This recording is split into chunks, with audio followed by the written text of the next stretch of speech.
Good morning. It is 5 o'clock, and I'm Joan Jones with your top stories. It looks like it's not over in Providence, Rhode Island quite yet. Police are still looking for the gunman who killed 2 people and injured 9 others at Brown University over last weekend. Authorities releasing videos showing a masked man that they believe was responsible for that shooting. Here's criminal profiler and former FBI Special Agent Brianna Fox speaking with ABC News. Having the public get as many eyes on these videos as possible, especially with that peculiar gait, that's something that oftentimes will solve a case like this.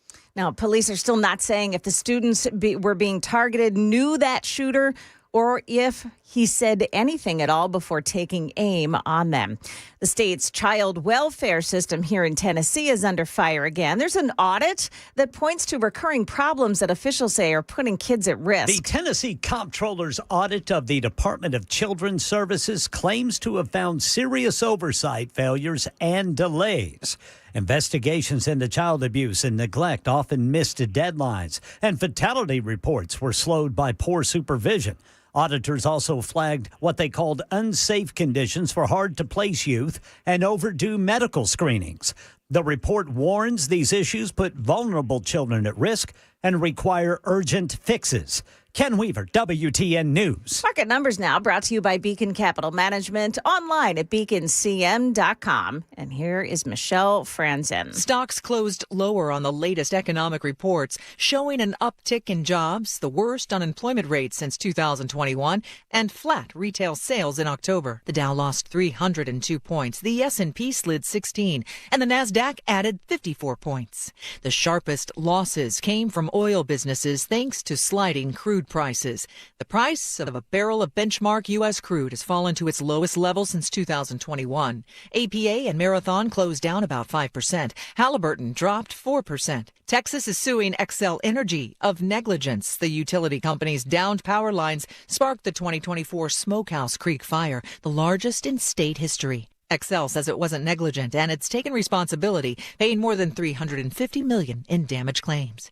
Minnesota's Attorney General says Kia and Hyundai have agreed to a nationwide settlement and will offer free repairs to millions of models left vulnerable to theft. Michelle Franzen, ABC News. We've got Dow futures up 111 right now. NASDAQ futures gaining 103, and the S&P futures, they're plus 25. That's the latest news. Stick around for traffic and weather just ahead. I'm Joan Jones, WTN News.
Crash at 21st Avenue North and Herman Street this morning. That one involves some injuries, maybe slow in that area as well. But looks like the majors heading in on 24, 65, and on 40. Things look really smooth so far. Traffic every 10 minutes every morning on Super Talk 99.7 WTN.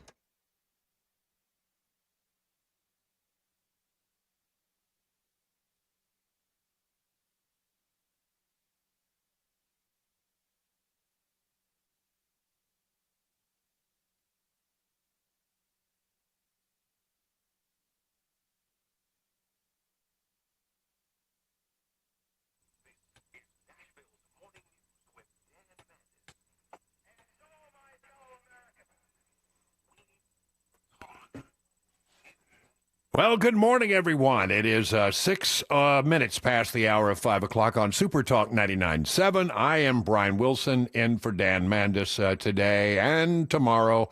Glad that you could join us here on this. It's chilly, but not as bad as it has been. Well, we're about 38 degrees. Man, I'm telling you, compare that to what it was 9 the other morning.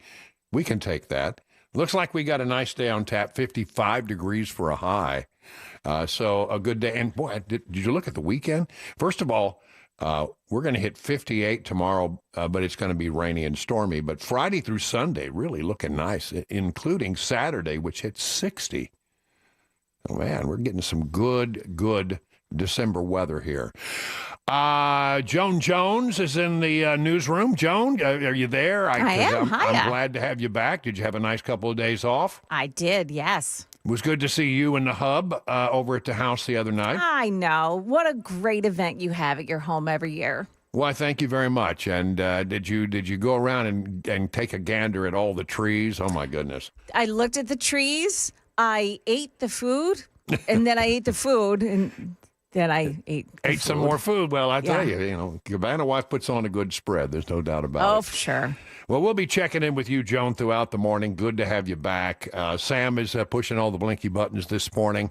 Let me jump into the first little story that I want to get into, and that is, excuse me, I think tonight we're going to hear from the president. He's going to give a nationwide address, I guess, from the Oval.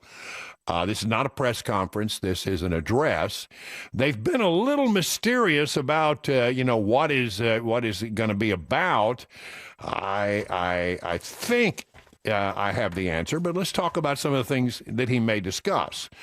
The president has designated Venezuela and the government there a terrorist regime and has ordered a complete blockade of sanctioned oil tankers. Now, apparently Chevron is still able to operate through there, but a lot of these other tankers are not going to be allowed to go in and out of Venezuela, which is a way to try to take away the money that allows Maduro to operate in the way that he does. For theft of our assets and many other reasons, including terrorism, drug smuggling, and human trafficking, the Venezuelan regime has been designated a foreign terrorist organization. This was announced yesterday by Trump. Therefore, today, I am ordering a total and complete blockade of all sanctioned oil tankers going into and out of Venezuela. This won't be hard. Our military is down there in a big way. You can't hardly miss an oil tanker. It's not like a little tiny drug boat. It's easy to find them out there. So they're not gonna get any oil in or out, and that is harmful. Is that what he's going to talk about? Maybe a glancing blow. I still don't think that's the major thing, but that is something that he could talk about. There's this as well. The Trump administration announced Tuesday that it was expanding its travel restrictions on an additional 20 countries and the Palestinian Authority. That doubles the number of nations affected by sweeping limits announced earlier this year on who can travel and immigrate to the United States. It's according to Newsmax. Is that it? I think it might be something he mentions in passing, but I don't think that's it at all either.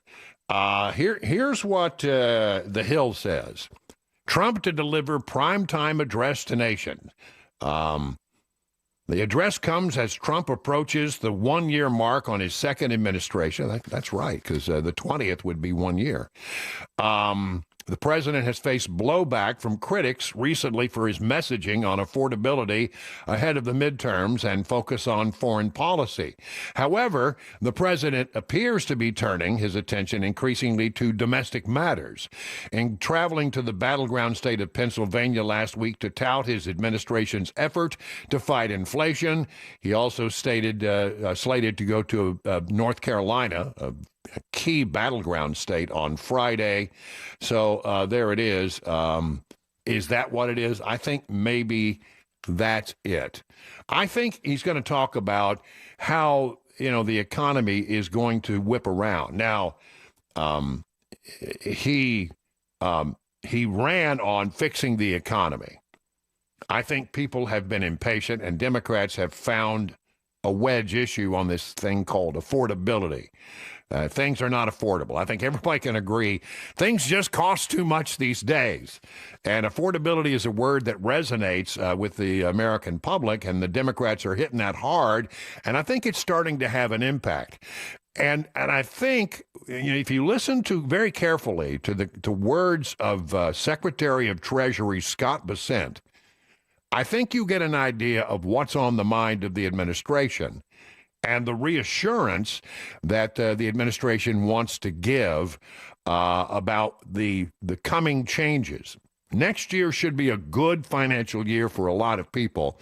Listen, this is about 2 minutes, but I think it really will give you sort of an idea of where the president will be. Here is Scott Bessent saying, hey, Americans, hold on. Better times are just around the corner. Well, look, I think Americans are going to feel it. And everything we've done in the past year is setting the table for a great 2026. And we inherited a mess. You had to stabilize costs. Real wages are up. I call it, I'm going to talk about it in my speech tonight, the 3 I's that cause the problems we've seen. Immigration, interest rates, and inflation. Immigration, the mass unfettered immigration, 10, 20 million people coming across the border, push down working wages, and cause housing prices to go up, rental prices to go up, cause the scarcity. President Trump has closed the border. 2 million people have gone home, so check on immigration. Bond market had the best year it's had since 2020. Interest rates are down, mortgage rates are down. We're starting to see life in the housing market, and rental rates are down about 5%. I expect they'll be down 10 or 15 from the peak. And then 3, inflation, we're working on that.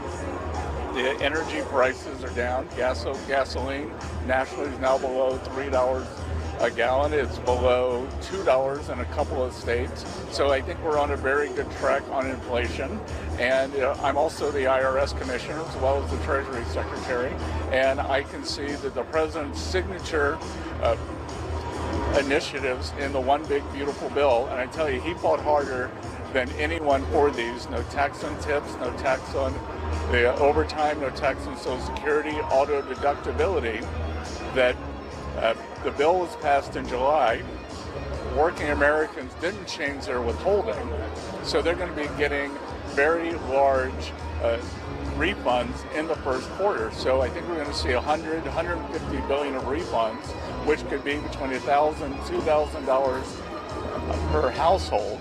Then they'll change their withholding, and they'll get a real increase in their wages. So I think 2026 is going to be a very good year. So I think that's it. I think what he's saying is, look, we have forgotten all about the passage and the fight over the big, beautiful bill, but that really actually, I think, is going to be the thing that helps Republicans in the midterm environment, because I think what you're going to see is you are going to see the economy sort of perk up as the impact of the big, beautiful bill really starts to take effect in the first of 2026. First, we should have a very good quarter.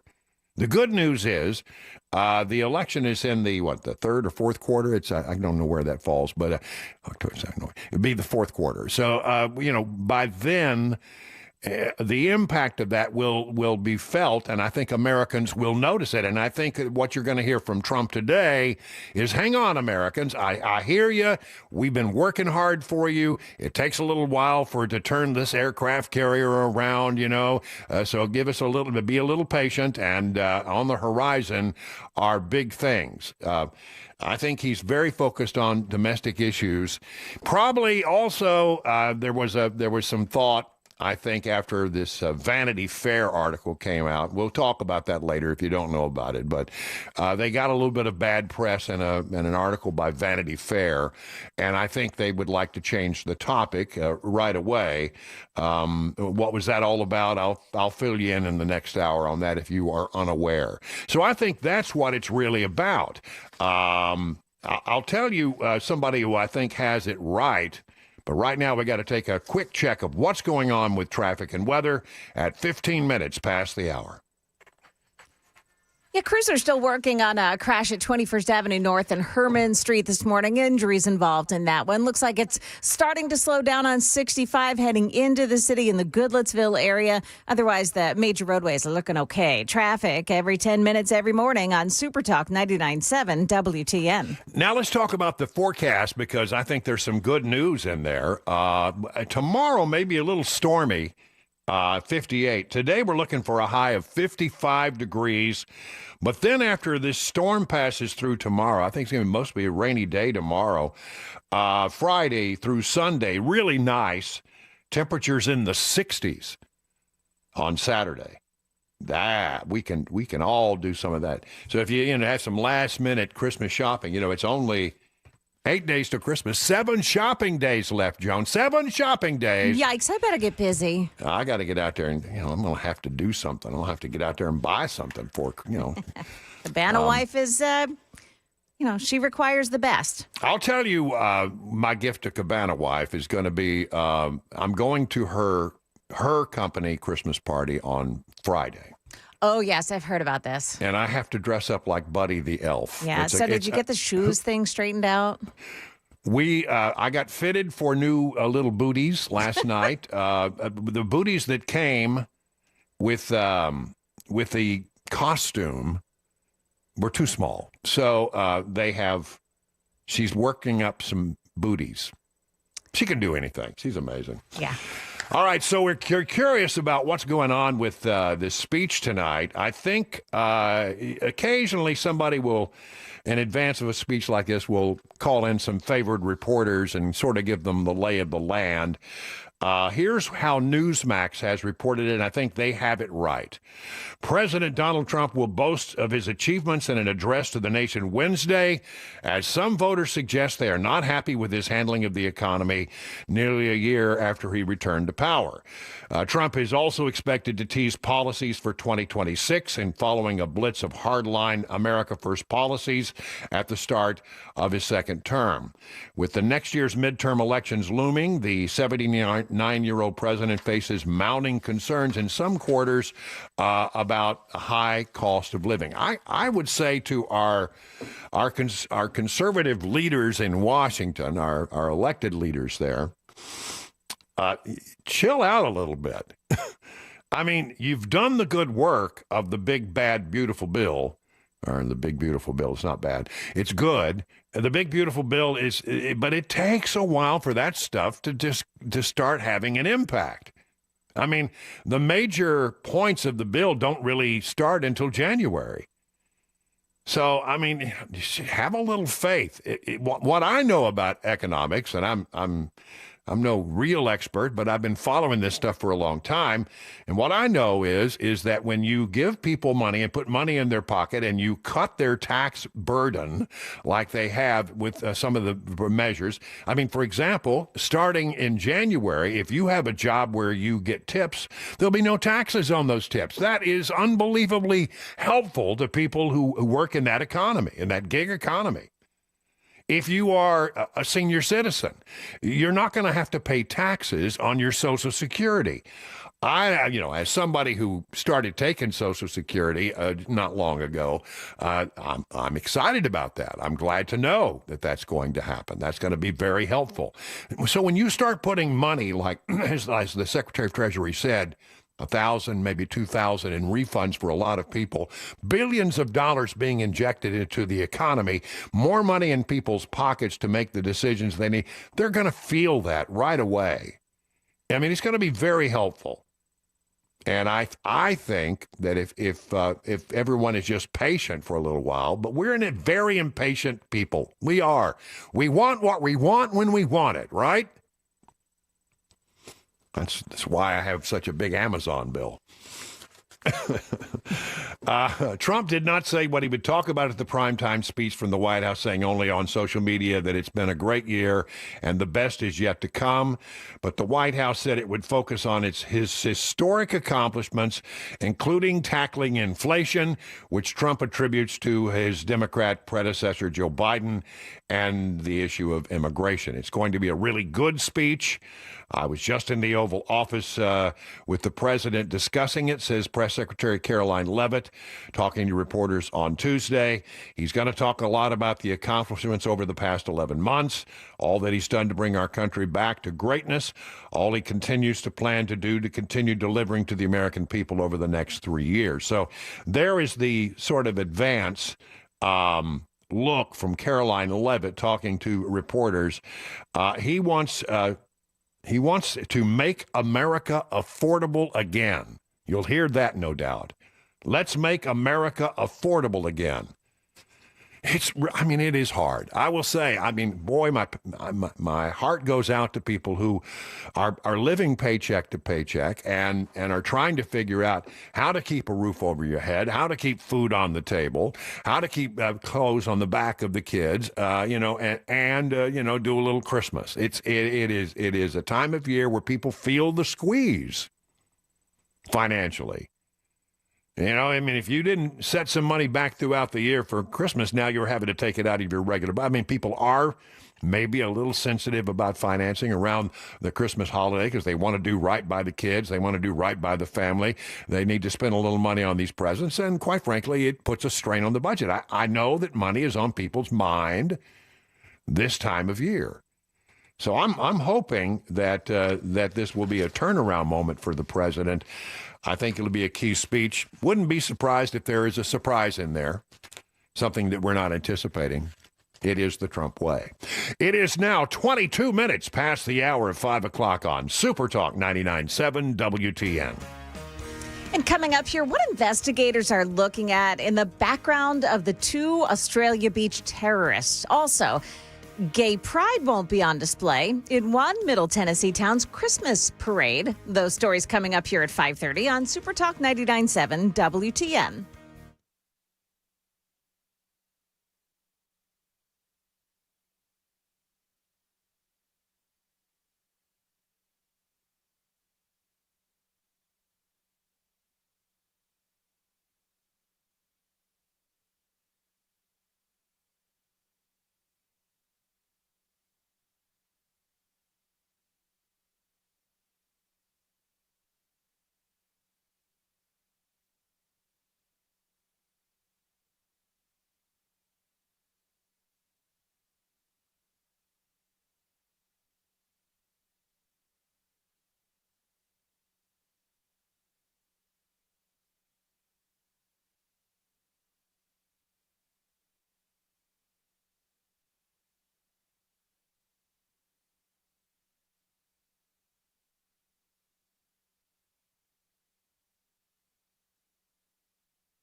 Well, that'll get you going in the morning. 27 minutes past the hour of 5 o'clock on Super Talk 99.7. Brian Wilson in the chair for Dan Mandis, enjoying a little vacation time around the holidays. I was texting back and forth with Dan yesterday. You know, Dan owes me a hamburger.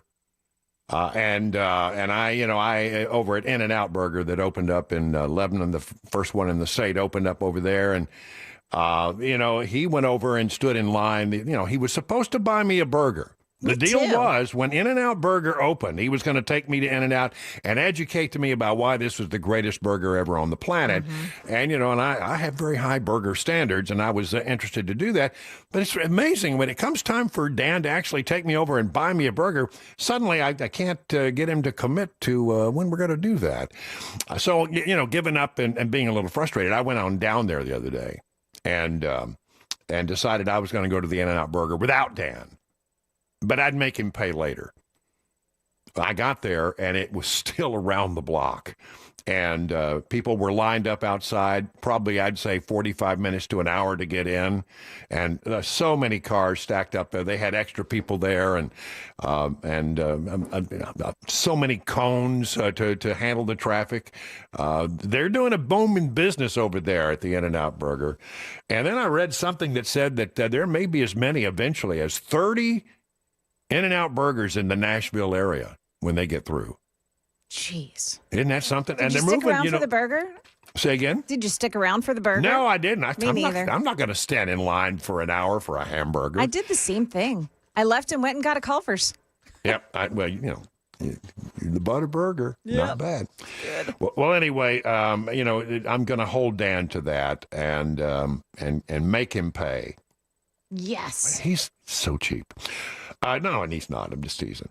I wanted to mention very quickly, to get this in, that oil prices, if you're looking for, something that's good news, oil prices are dropping. West Texas Intermediate now trading for about $55 a barrel.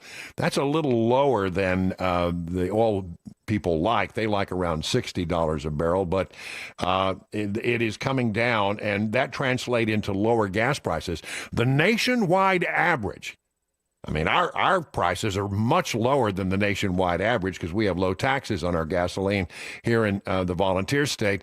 But the nationwide average is $2.91 a gallon. That's below $3 a gallon when you're averaging in the price of gasoline in places like New York and California. That's pretty good. I mean, I think you can get gasoline if you look around for about $2.25 a gallon here in the area. Lower costs come after a series of oil production target hikes. Exporting countries like OPEC and our allies overseas are putting more into the system.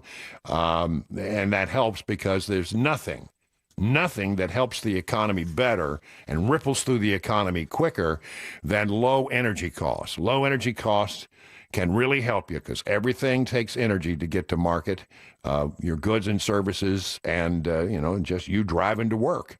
It's a big, big, big help. Time for the news with Joan Jones, 31 minutes past the hour.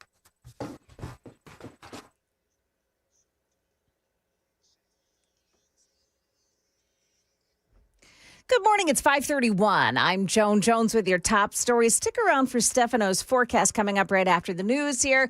Looks like we may have some thunderstorms tomorrow.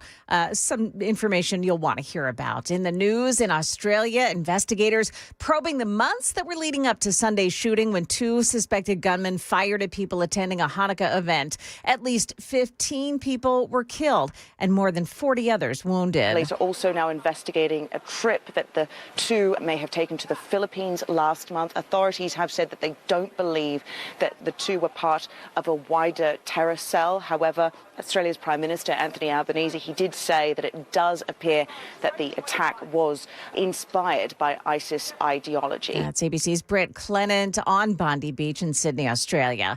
Could your Social Security number be at risk? Blue Cross members in Tennessee need to hear about this one. If you're a Blue Cross member in Tennessee, your personal information may have been exposed in a recent data breach that includes names, addresses, birthdays, and Social Security numbers. Conduit, the vendor involved, is offering free credit monitoring and identity restoration for 2 years. You can act today by visiting bluecrosstn.com, or officials say use the contact details in the notification letter you may have received in order to protect your identity. Ken Weaver, WTN News. In Cookeville, you will not see gay pride or Republicans on display at this year's Christmas parade.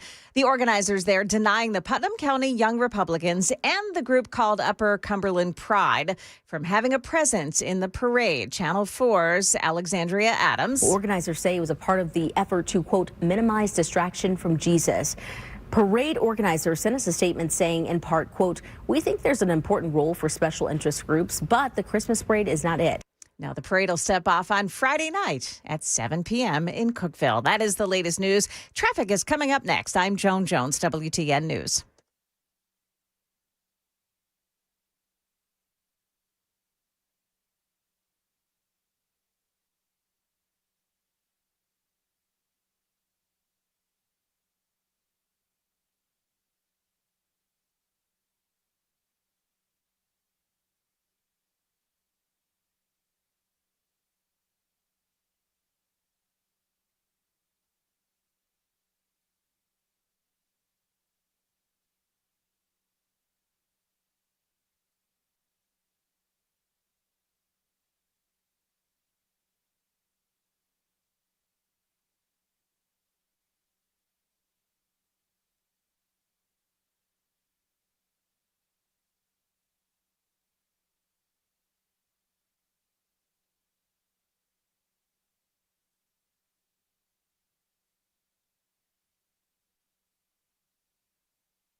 Volume starting to build now on 24 westbound. You'll find it slow in spots from Laverne all the way in. It's also a little bit slow on 65 south.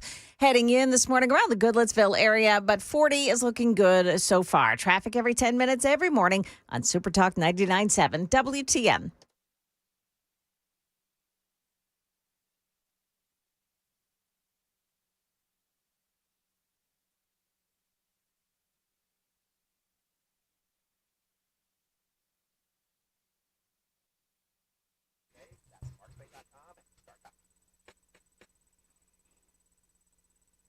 It's 38 minutes past the hour of 5 o'clock. Super Talk 99.7. Brian Wilson on this Wednesday, December 17th.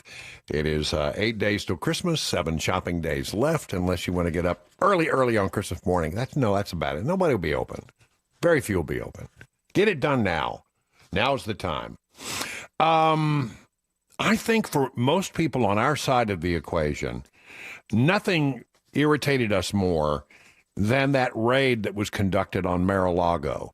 Remember when the FBI showed up at Mar-a-Lago and they had Uzis and AK-47s and they were looking for documents and it was a big ugly deal.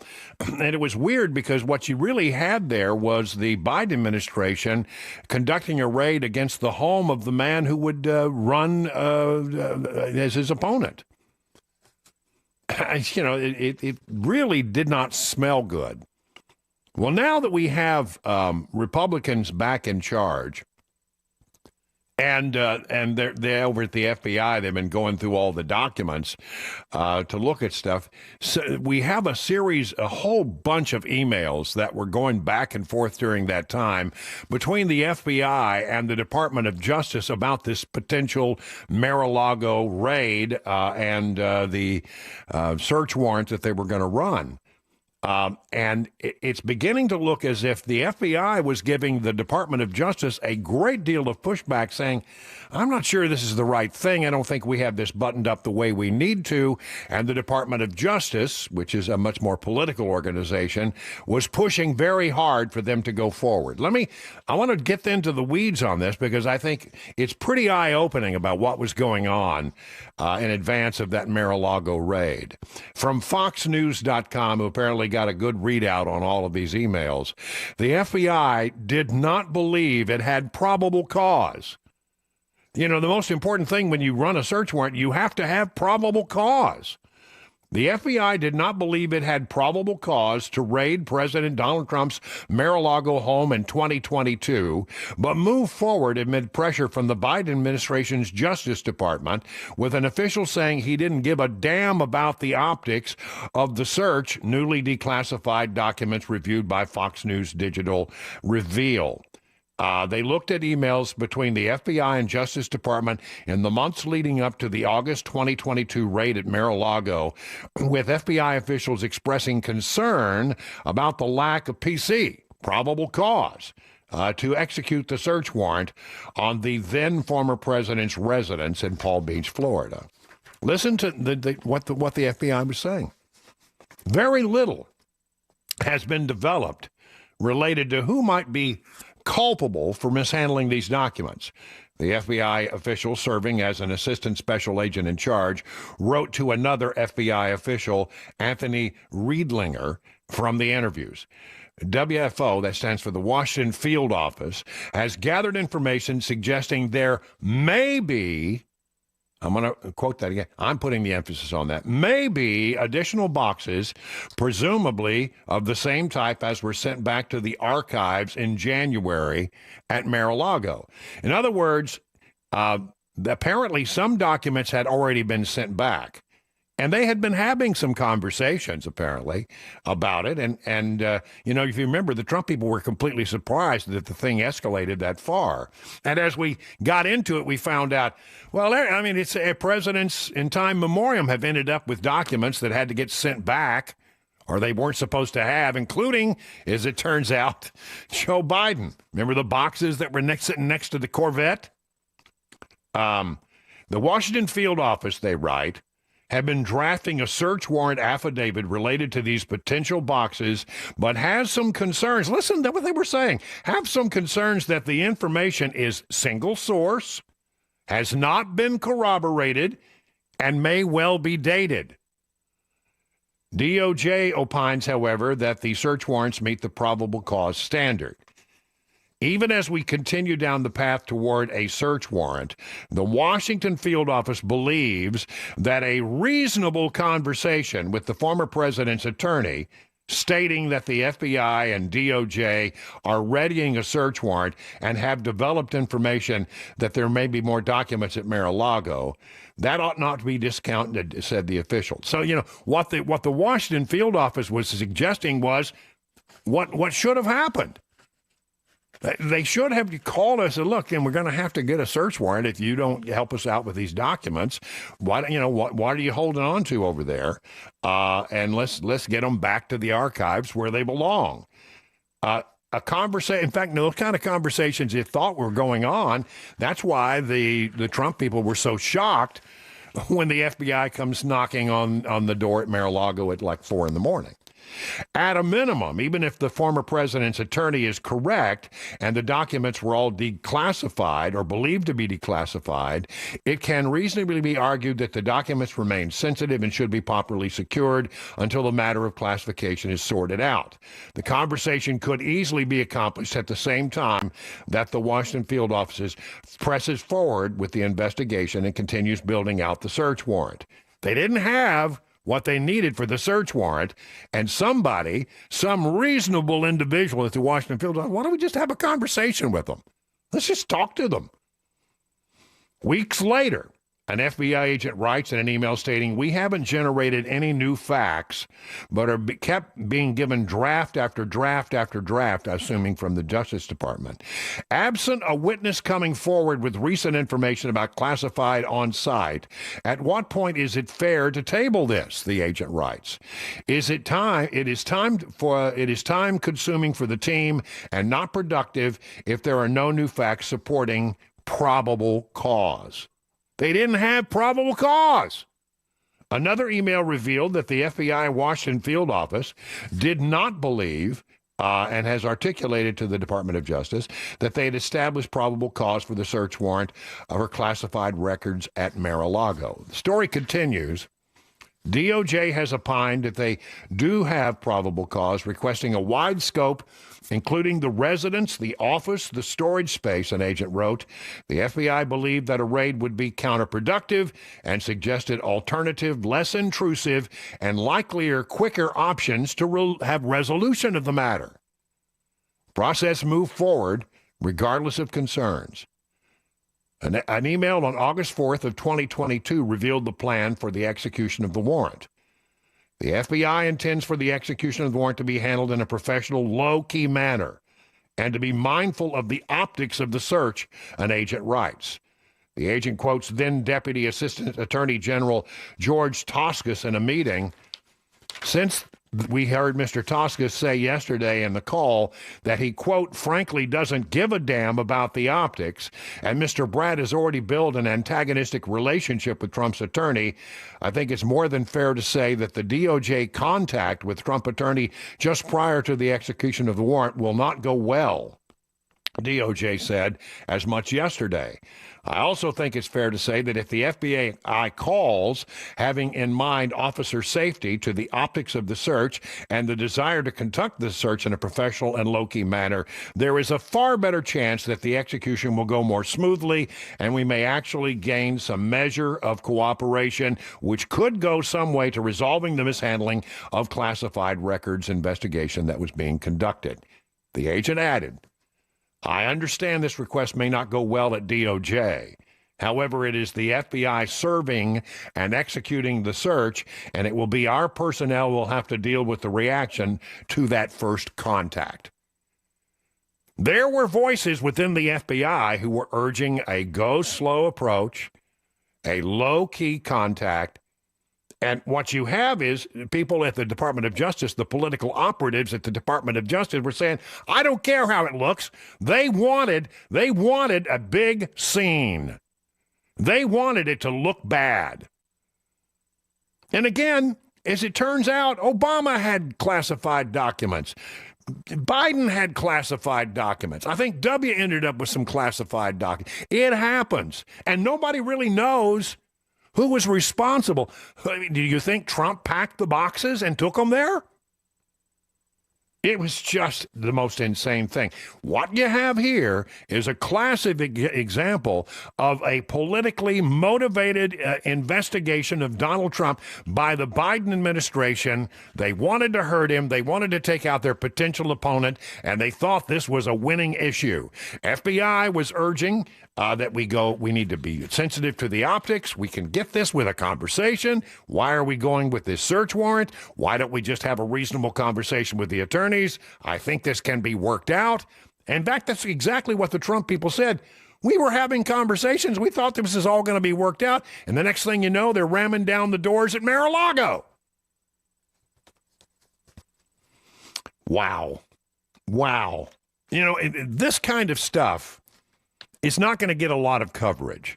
You know, it's yesterday's news, and, things have changed since then. No, I think we need that kind of coverage. We need to go back and find out how they were abusing the system. The Department of Justice and the U.S. attorney is not supposed to be the attorney for the president. The president has an attorney. The attorney general is supposed to be the attorney general for the United States, the people. He's supposed to have independence.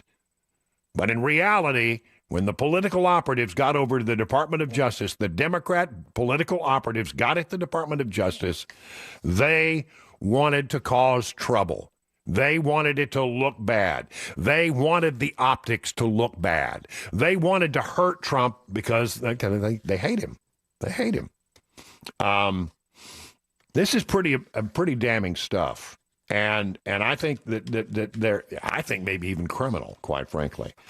According to the filing, the DOJ and FBI agents plan to bring standard issue weapons, ammo, handcuffs, and medium and large sight bolt cutters, but they were instructed to wear unmarked polo or collared shirts and to keep law enforcement equipment concealed. That didn't happen. I mean, I've seen the pictures. So there you have it. And as it turns out, this is a thing that it happens pretty commonly, wasn't a big deal. And as we know now, Joe Biden may have been a worse offender. And he had documents at his office at a university in Washington where they'd set up an office for him. They were there and absolutely unsecured. He had them in his garage, parked right next to the Corvette, his beloved Corvette. He didn't know what he had. Why in the world? I mean, if you knew that you had documents, why would you go after somebody else for the same thing? Turned out not to work out too well for the Biden administration. And certainly, at the end of the day, really, Donald Trump, prevailed in that legal matter. But the bottom line is, what was going on here?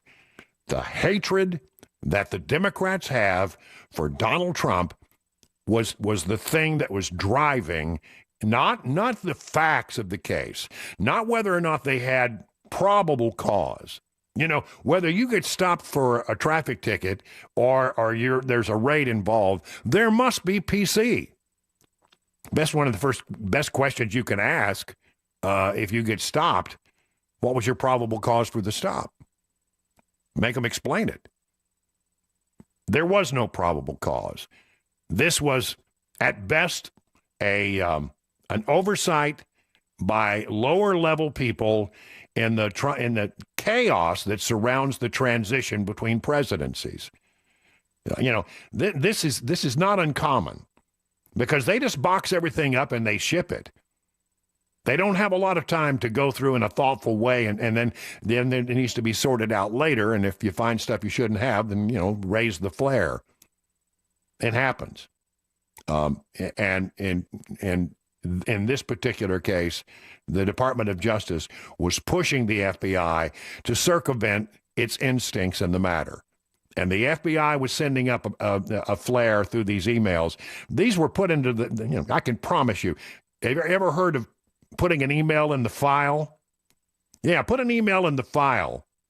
for protection. These FBI agents were putting emails in the file to say, we strongly disagreed with this, but we couldn't overcome the pushback from the Department of Justice. Shameful. 52 past the hour now on Super Talk 99.7 WTN.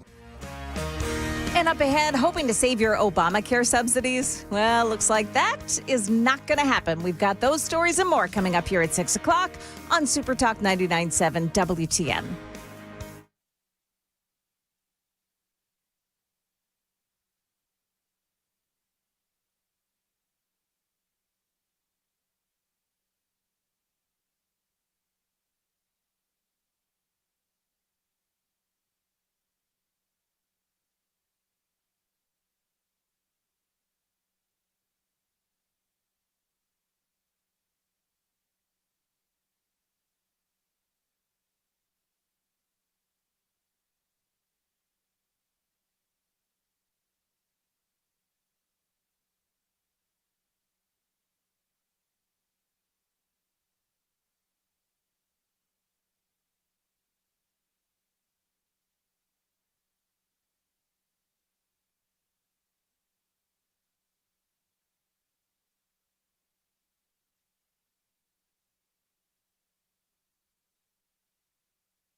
Let's see.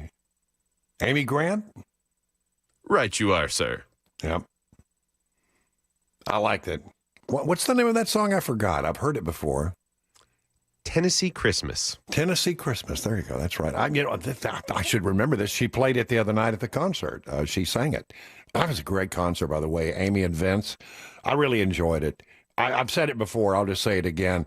She was radiant. She looked so beautiful and still in good voice and still, able to, really, put on a good show. But Vince, guitar playing and his voice were just perfection. It really was good. Hey, listen, real quick, a national security story. I am glad to see this. The United States military has developed a Mach 5 hypersonic missile with a range of 2,175 miles. Now, I've been very worried about this because some of our adversaries on the world stage have been developing hypersonic missiles, which we were at a disadvantage because we really didn't have one. It's called Dark Eagle, trailer launched. They launch it. It ramps up to Mach 5 and can travel about 2,175 miles. What does that mean? Well, let's say, for example, the Chinese were to go into Taiwan. We could launch a hypersonic missile from Guam, and it would arrive in China 20 minutes later. And here's the thing, because it doesn't go very high in the atmosphere, it stays relatively low, hard to pick up, hard to defend against. You don't see it coming until it's on you. Hypersonic speed at sea level? That's an incredibly dangerous weapon. And now we have one. Another Army officer briefed Hegseth on the weapon payload, describing the warhead as weighing less than 30 pounds. Now, that's small compared to conventional long-range strike weapons, but its destructive effect would rely a lot on the kinetic energy of a warhead hitting a target at Mach 5. I don't know how many miles per hour that is, but that's fast.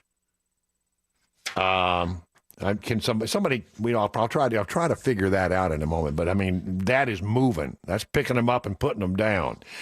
Along with talking about national security issues, the ongoing conversations between the United States, Russia, and Ukraine over trying to end the war there continue to go along. There's said to be some positive movement, and U.S. officials, according to Breitbart and others, say that Washington has agreed to give Ukraine certain security guarantees. There's still a fight over territory and how much territory Ukraine will have to give up to the Russians, if any at all.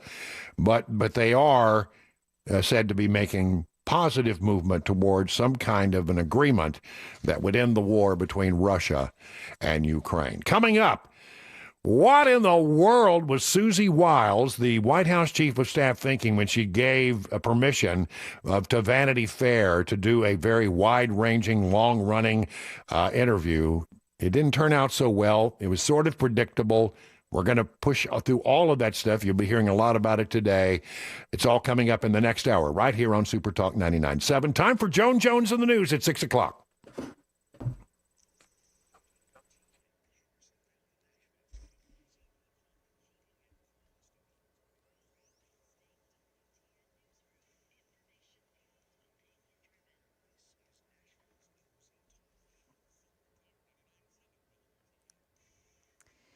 It's now 6 o'clock, and I'm Joan Jones with your top stories. We have some stormy weather arriving for tomorrow. Stick around. Stefano's got the forecast coming up right after the news. Looks pretty certain that Obamacare tax credits are set to expire on January 1st. And when they do, premiums for 20 million Americans are expected to skyrocket.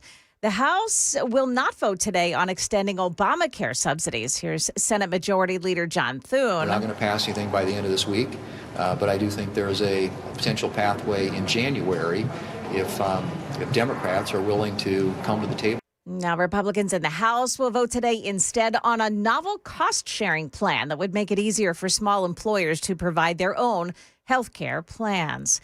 President Trump hosted a Hanukkah reception last night at the White House. As President of the United States, I will always support Jewish Americans, and I will always be a friend and a champion to the Jewish people. He also remembered the victims of the mass shooting at a Hanukkah celebration in Australia, saying Americans are praying for the victims. All nations must stand together against the evil forces of radical Islamic terrorism, and we're doing that. 15 people were killed, more than 40 wounded. by a father and son who may have been inspired by ISIS. Market numbers now brought to you by Beacon Capital Management, online at beaconcm.com. A disappointing report on U.S. job creation pushed the Standard & Poor's to its third losing session in a row. The index finished down by 0.25% Tuesday. The Dow Jones fell 300 points. The one bright spot, the Nasdaq, gained 0.25%. The president's tariffs may be taking a bite out of work at the nation's busiest seaport. The head of the Port of Los Angeles says imports last month fell nearly 12% compared to a year ago. Outgoing traffic at the port was down more than 8%.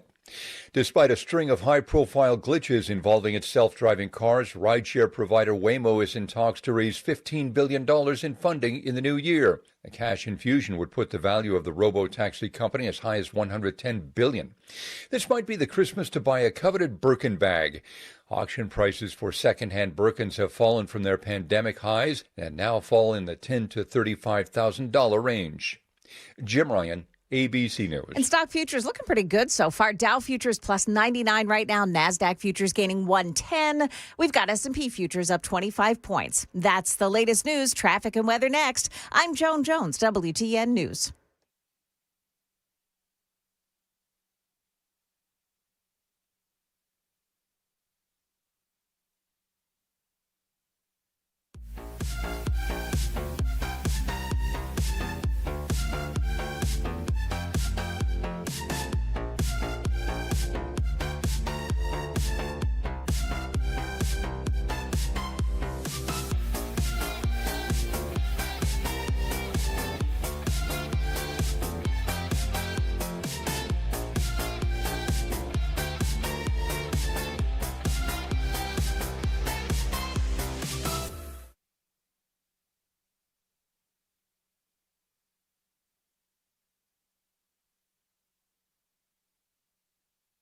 Selling your home can be stressful, but it doesn't have to be. Get a guaranteed offer from Mark Spain Real Estate. There are no showings, no open houses, no stress. Work with the #1 real estate team in the U.S. and close with confidence. Go to markspain.com today.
Ooh, watch yourself on 24 westbound in Worrell Hill, just past Bell Road, exit 59. There's a crash, and it's blocking the HOV lane.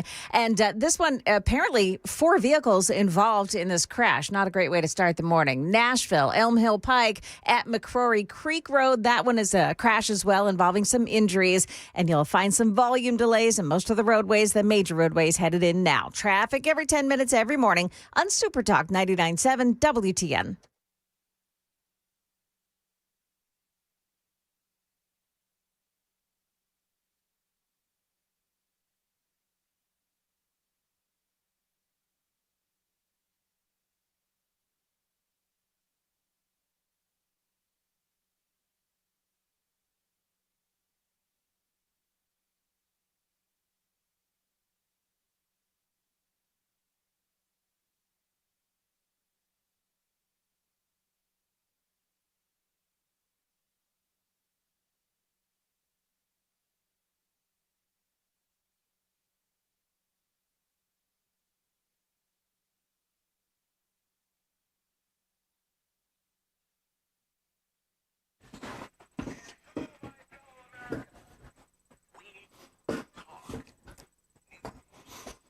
It is 7 minutes now past the hour of 6 o'clock on Super Talk 99.7. I am Brian Wilson, your friend and radio buddy, and for Dan Mandis, who's taking some time off around the holidays, due back on Friday. Come back on Friday. On Friday, I will then move and be filling in for Chris Hand. I'm the roving guy you plug in. I think I fill in for just about everybody at some point between now and the end of the year, as everybody tries to take some last-minute end-of-year holiday. Glad to be with you. Clean up on aisle one, something we were talking about in the last hour, about this new hypersonic missile that flies Mach 5. And I was trying to do the math in my head, which is always a dangerous thing, of how fast is that? Well, Mach 1 is about 761 miles an hour. It changes based on atmospheric conditions.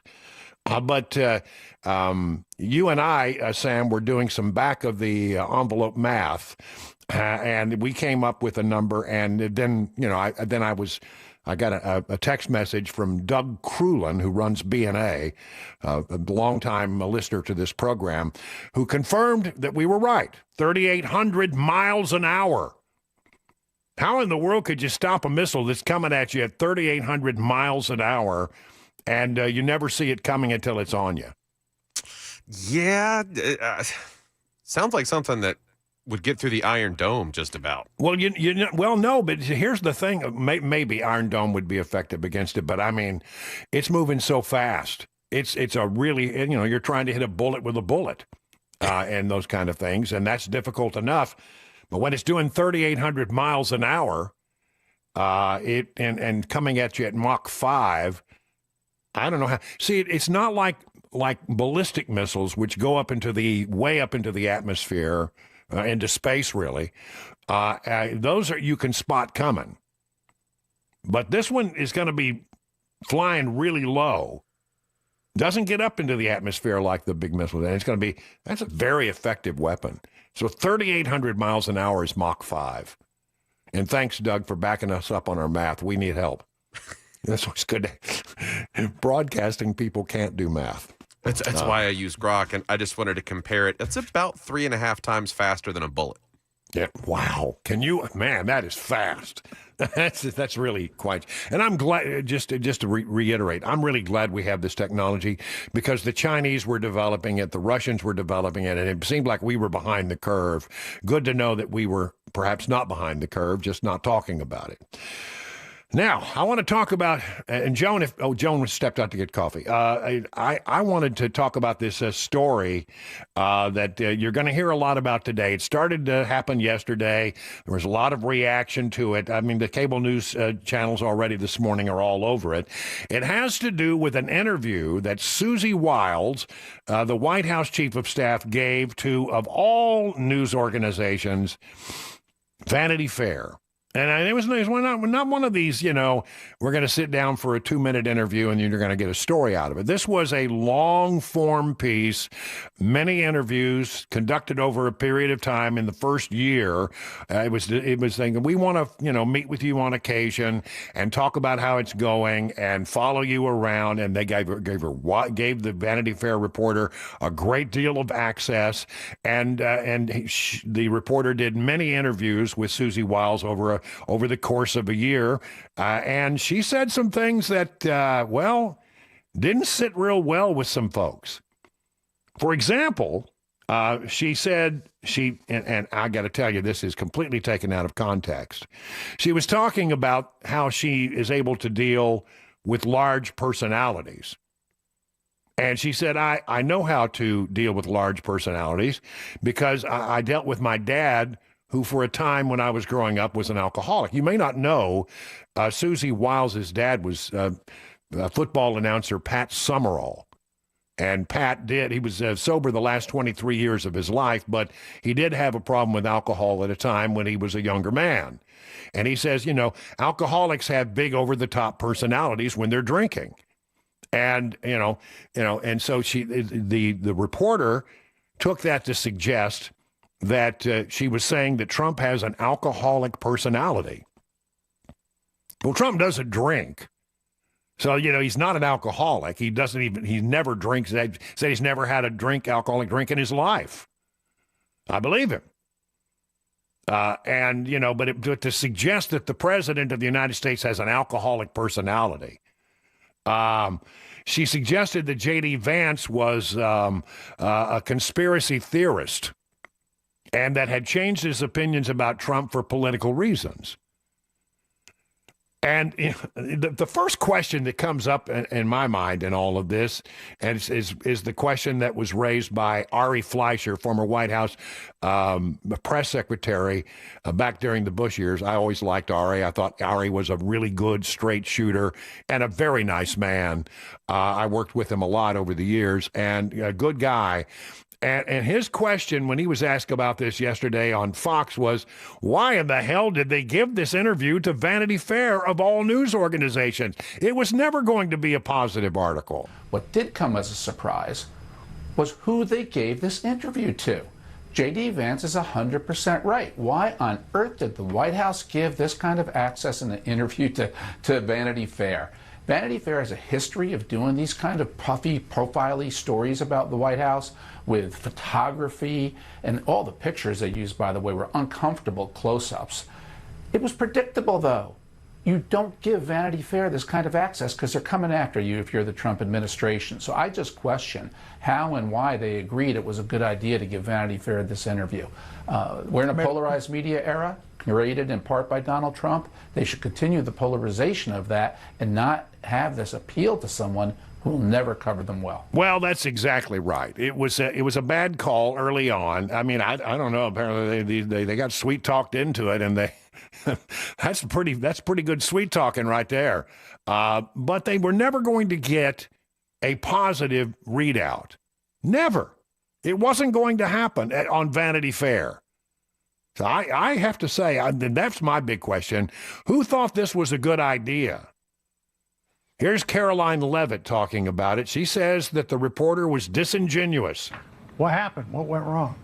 Well, look, I would just echo my boss, Susie Wiles, who is the best chief of staff in our nation's history, working for the greatest president in our nation's history, and that this was, unfortunately, another attempt at fake news by a reporter who was acting disingenuously and really did take the chief's words out of context. But I think most importantly, the bias of omission was ever present throughout this story. The reporter omitted all of the positive things that Susie and our team said about the president and the inner workings of the White House. And as Susie said today, it's deeply unfortunate that happened, but it won't distract us from making America great again. And President Trump has been such a productive president and has accomplished more in 11 months than most presidents do in 8 years because of his vision and his tenacity, which is executed on and facilitated by our great White House Chief of Staff, Susie Wiles, whom I'm very proud to call a boss and a mentor and a friend. Now, I should just say right here, Susie Wiles is not going to be fired. It doesn't look like this was an exit thing. This is just something that you got some bad press. You probably shouldn't have given them access, but you did,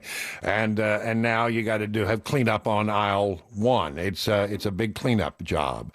I don't know what they were thinking, but President Trump is standing by Susie Wiles. Caroline Levitt, the word went out. We're going to stand by her.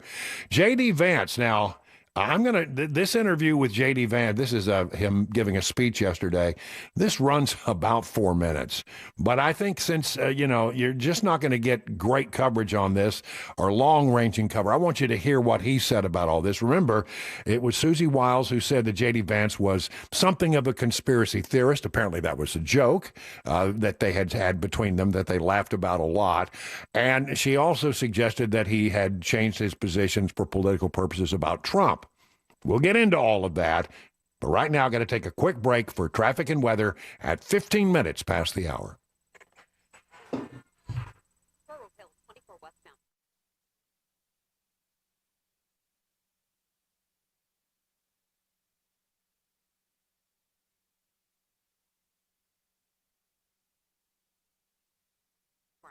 Not a bad day on tap today. Looking for a high today of 55 right now. 38 degrees in Nashville, Tennessee.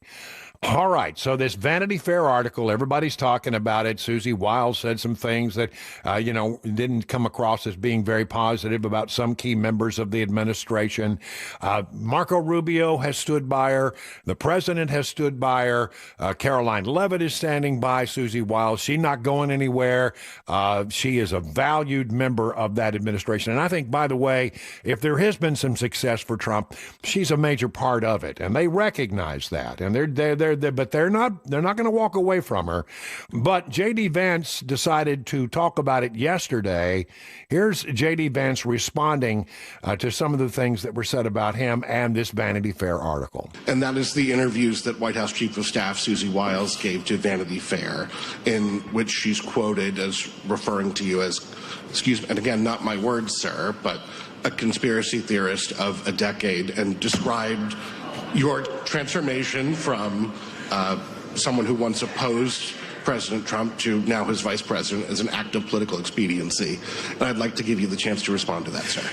Well, first of all, if Susie, I'll trust what you said. I haven't looked at the article. I of course have heard about it, but conspiracy theorist. Sometimes I am a conspiracy theorist, but I only believe in the conspiracy theories that are true. Yeah.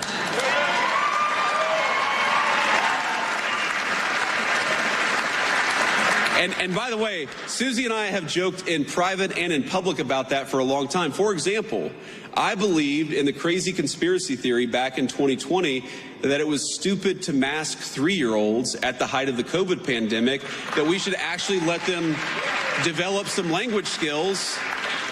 I believed in this crazy conspiracy theory that the media and the government were covering up the fact that Joe Biden was clearly unable to do the job.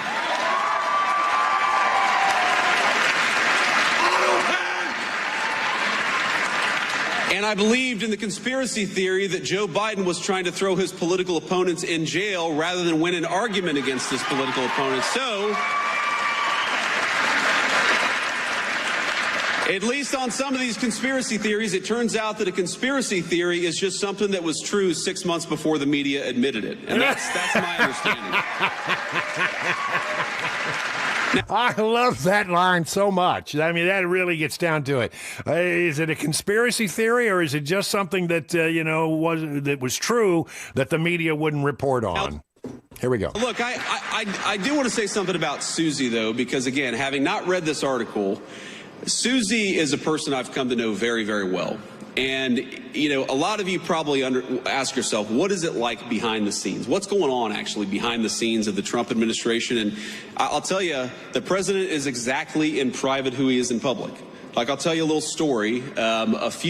Maybe a week or so ago, I walk into the Oval Office and Marco and I are sitting there talking with the president about something. He says, stop. And he looks at our shoes and says, you guys have terrible shoes. So he goes and gets a shoe catalog. And remember, this is the Christmas season, so the president's got some holiday cheer. He goes and gets a shoe catalog and gets his favorite shoes and orders like 4 pairs of shoes for me and 4 pairs of shoes for Marco, because he's like, we need our vice president or secretary of state to look their very best. And, then we went back to talking about whatever major, international issue we were talking about.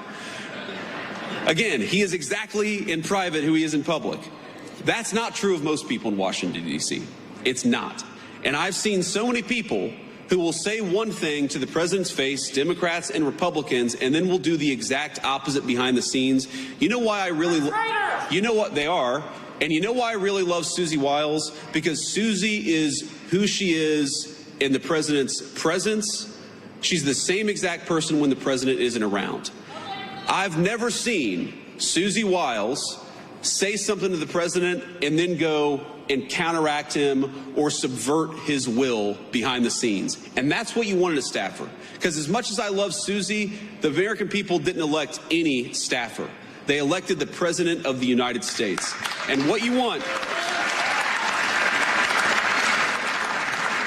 And what you want in a staffer is a person who understands they are there to effectuate the will of the American people and they're there to follow the orders of the duly elected Commander-in-Chief of the United States.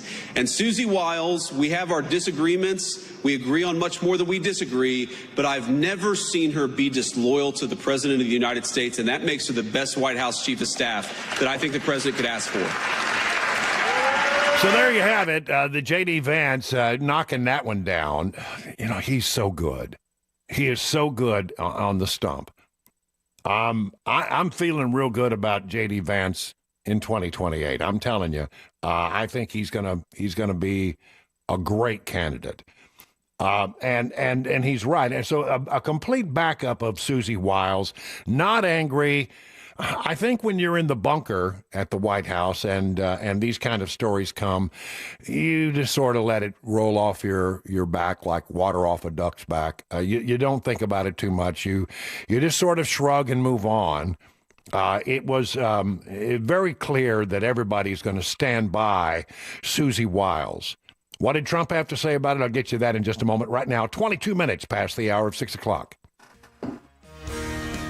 And coming up, a devastating fire in Millersville. Also, Hollywood producer Rob Reiner's son now facing murder charges. We've got those stories and more coming up here at 6:30 on Super Talk 99.7 WTM.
It is 28, let's call it 29 minutes past the hour of 6 o'clock on Super Talk 99.7. Very quickly, talking about this story that everybody is, jawing about regarding Susie Wiles. She did say that she thought that the president had sort of an alcoholic personality, and she referred to her dad. I think she was taken out of context in that. I've looked very closely at the way they framed it. She was making a point about her dad being an alcoholic and having a large personality. So I'm used to dealing with large personalities. The reporter twisted those words, in my estimation. But here's what Trump said. She means that, well, you see, I don't drink alcohol. So everybody knows that. But I've often said that if I did, I'd have a good chance of being an alcoholic. I've said that many times about myself. It's a very possessive personality. Trump said he hadn't read the Vanity Fair article, but claimed he had heard the facts were wrong, and it was a very misguided interviewer, purposefully misguided.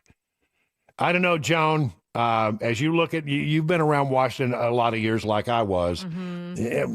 I couldn't believe that they gave that kind of access to, of all people, Vanity Fair. I am dumbfounded by it. It doesn't make any sense to me whatsoever. They know Vanity Fair's background, and they know that they're not friendly to Republican or GOP causes. So what the thought process was behind this, I will never understand. No, I can't get that one at all. Yeah. Well, on that note, we'll come back to it a little bit later. Right now, it is time for the news at 6:30 with Joan Jones.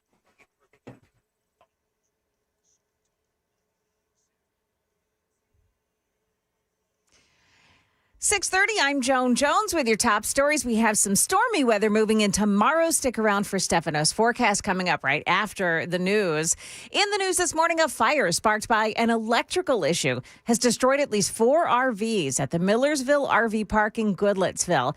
This woman spoke to Channel 4 about it. Everything went through my mind. Everything was like, what do I grab? What do I do? You just react. I grabbed the immediate needs and got out the door. Yeah, nobody was hurt, but several families are without a place to stay right before Christmas. A woman has been arrested in Mississippi accused of placing razor blades in loaves of bread at 2 Walmart stores. 33-year-old Camille Benson facing serious charges. Fortunately, nobody hurt. Nick Reiner has been charged in the murders of his parents, Rob Reiner, and his wife, Michelle Singer. The Hollywood couple was found stabbed to death in their Brentwood home on Sunday. The DA says Nick Reiner stabbed his parents to death with a knife. He's now awaiting medical clearance before his arraignment. The 32-year-old has hired high-profile criminal defense attorney Alan Jackson, who most recently defended Karen Reed as she was acquitted of murder. Every single inmate goes through a medical clearance before they can be transported to court. Every one of them. And we're learning more details about the hours leading up to those gruesome murders. Sources say Saturday night, Rob Reiner and his son got into an argument at Conan O'Brien's holiday party, and that Nick was seen acting strangely. That is ABC's Trevor Ault reporting from Los Angeles. That is the latest news. Stick around for traffic and weather next. I'm Joan Jones, WTN News.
Oh, boy, we have a really difficult problem here this morning. In Lebanon on 840, both directions, it's closed off this morning.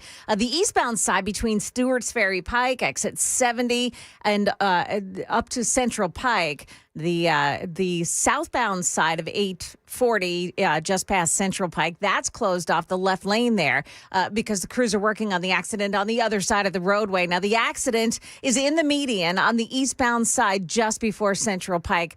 Be advised again that roadway is shut down both directions this morning. Got problems on 24 as well in the westbound lanes. Laverne, it's an accident before Old Hickory Boulevard, and it is stop and go traffic with the right lane blocked off. Also, a crash in the HOV lane on 24 westbound. That one is past Bell Road, and that one involves 4 vehicles. Traffic every 10 minutes every morning on Super Talk 99.7 WTN.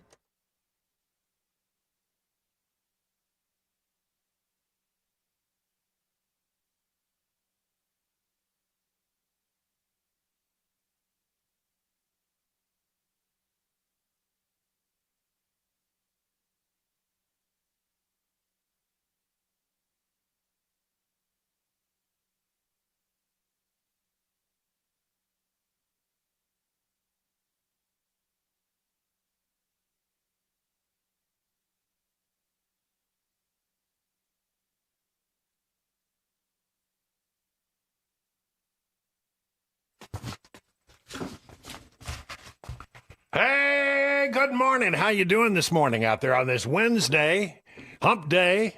Yeah, that's right. We're getting halfway through the week, and we got a pretty good day on tap, 51 degrees. I am Brian Wilson in for Dan Mandis. You're listening to Nashville's Morning News, and boy, we're getting into the holiday spirit around here. We really are. You feeling good about the holidays? Looking forward to it? I am. I want to do some local news, some of the things that are going on that I think are sort of interesting. If you are within the sound of my voice, there's a pretty good chance you're in a car right now.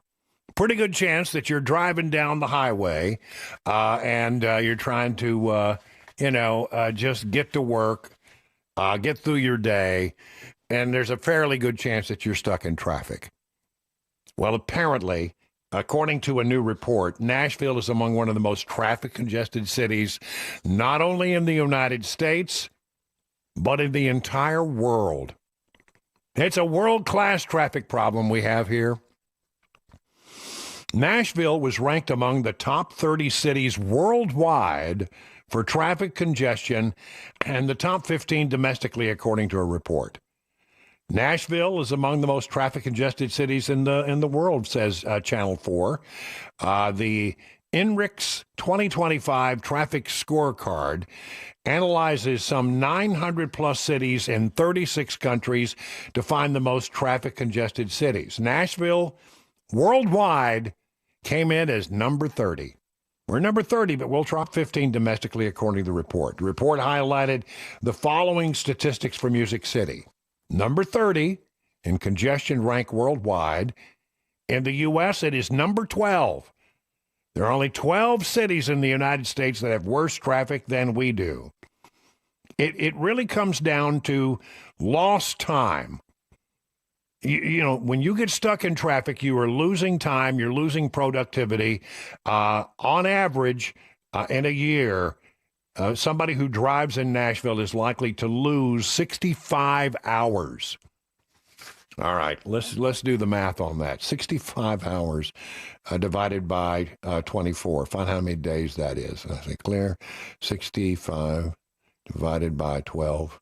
I'm sorry. 2.7 days. 2.7 days. Thank you. You're very fast. I have to do it on the computer because I can't do it in my head. You lose 2 days a year to congestion. And that ends up costing you, the cost of congestion per driver comes to about $1,200. So, it really does have an impact, not only to your sanity, on your pocketbook, and on your productivity.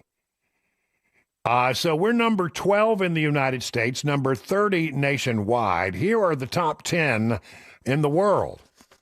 Number 1, I've never been there, but I'm saying I probably won't go. Istanbul, Turkey.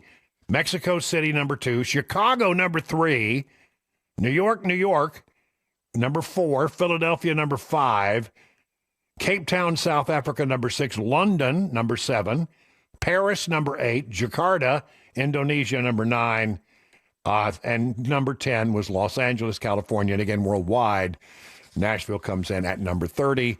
In the nation, number 12. Have a good drive into work this morning.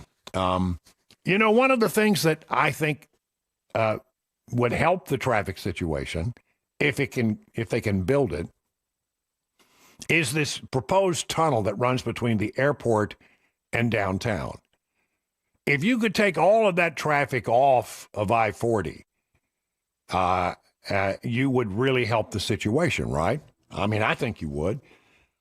It seems that the city council is poised to oppose this, and I don't know why.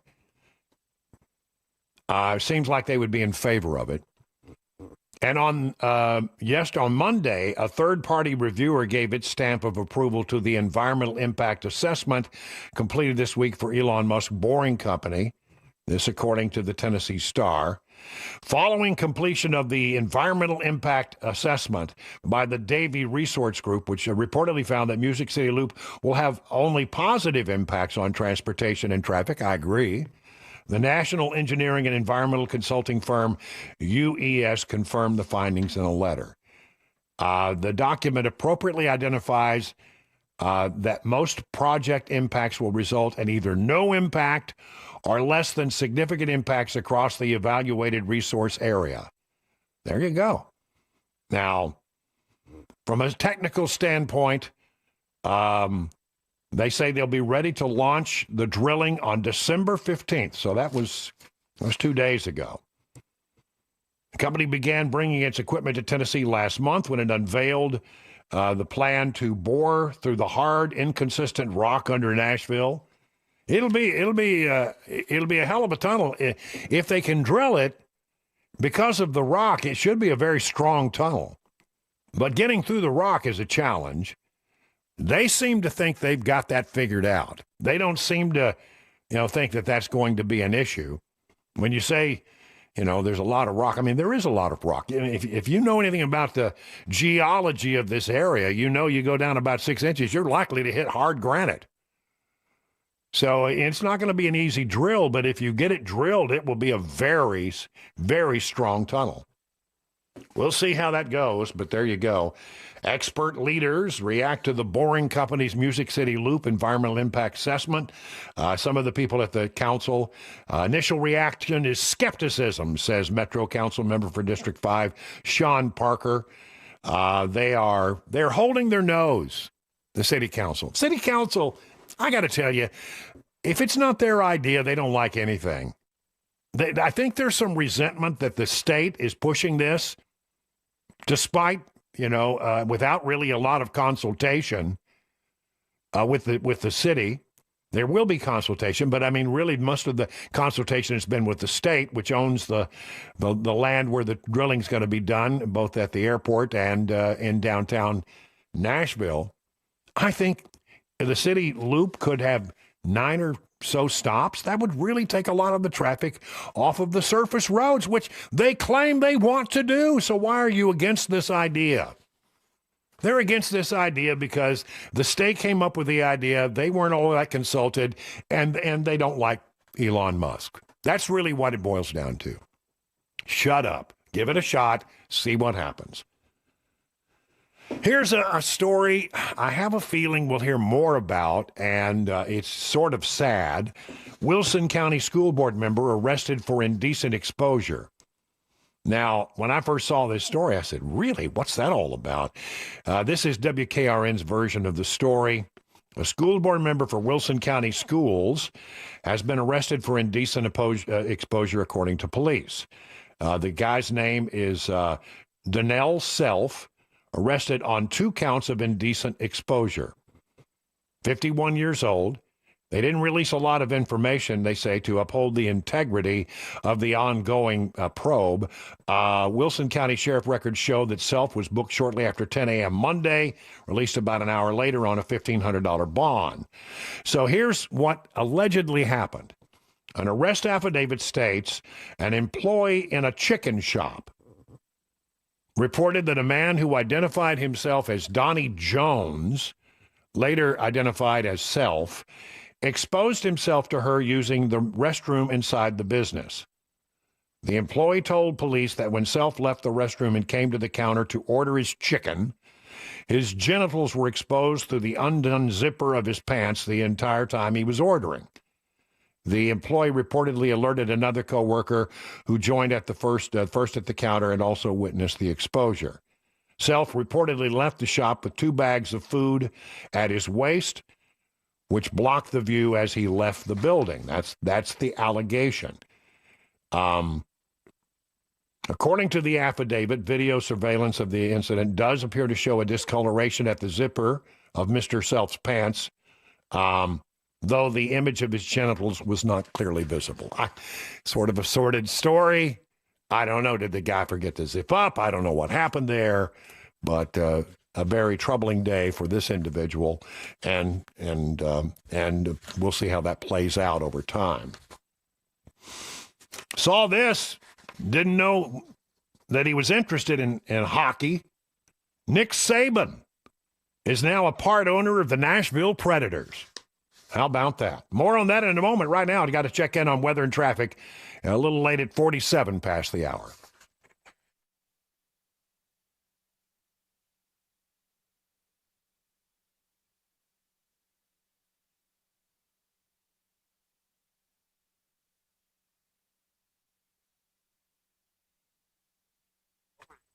And we're looking for a high today of 55 degrees. Going to be really pleasant out there. By the way, if everything stays on track, we've got a pretty blustery day tomorrow. Maybe some storms, definitely some rain, but a high of 58. But then after that pushes through, I've got great news for you. Friday, Saturday, and Sunday, temperatures are going to be around, somewhere around 58 to 60 degrees. They're saying 60 degrees on Saturday and abundant sunshine all 3 days. So if you got last-minute Christmas stuff to do, Friday, Saturday, and Sunday, that would be the day I think you probably want to get out there and get after it. Talking about, local news, Nick Saban named part owners of the Nashville Predators, according to many reports. One of college football's winningest coaches is now part of the Nashville Predators.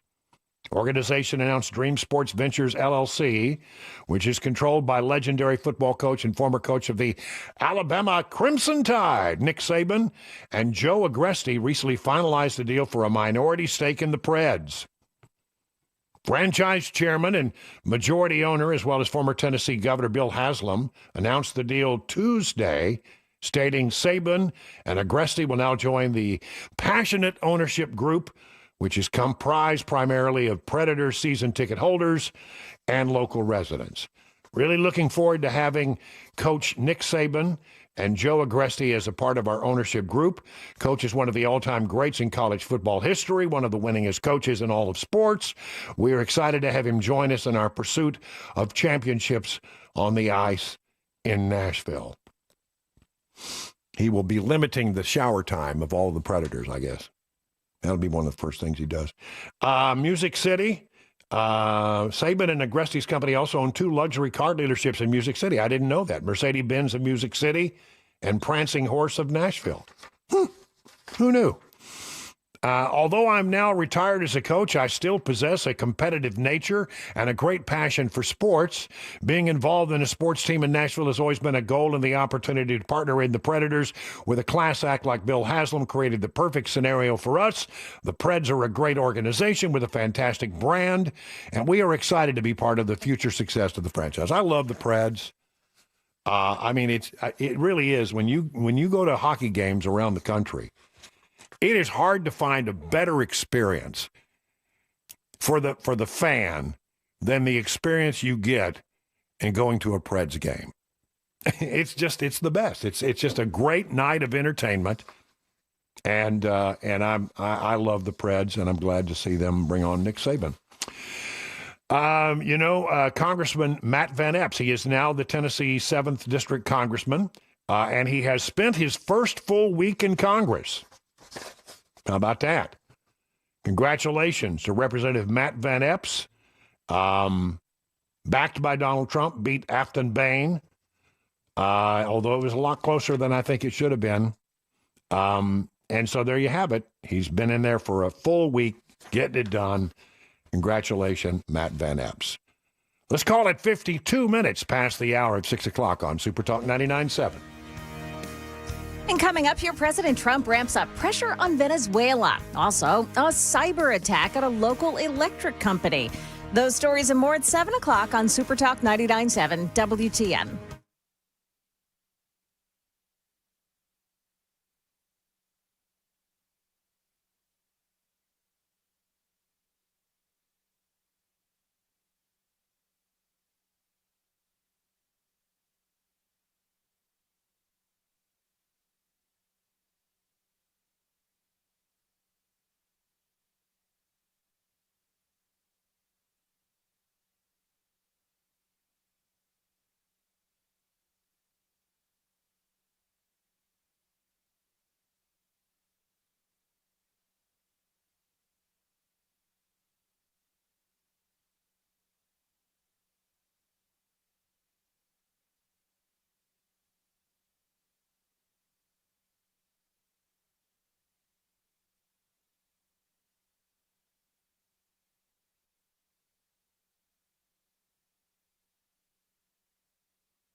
Let's call it 57 past the hour of 6 o'clock on Super Talk 99.7. Headed up to the news with Joan Jones here in just a moment at 7 o'clock straight up.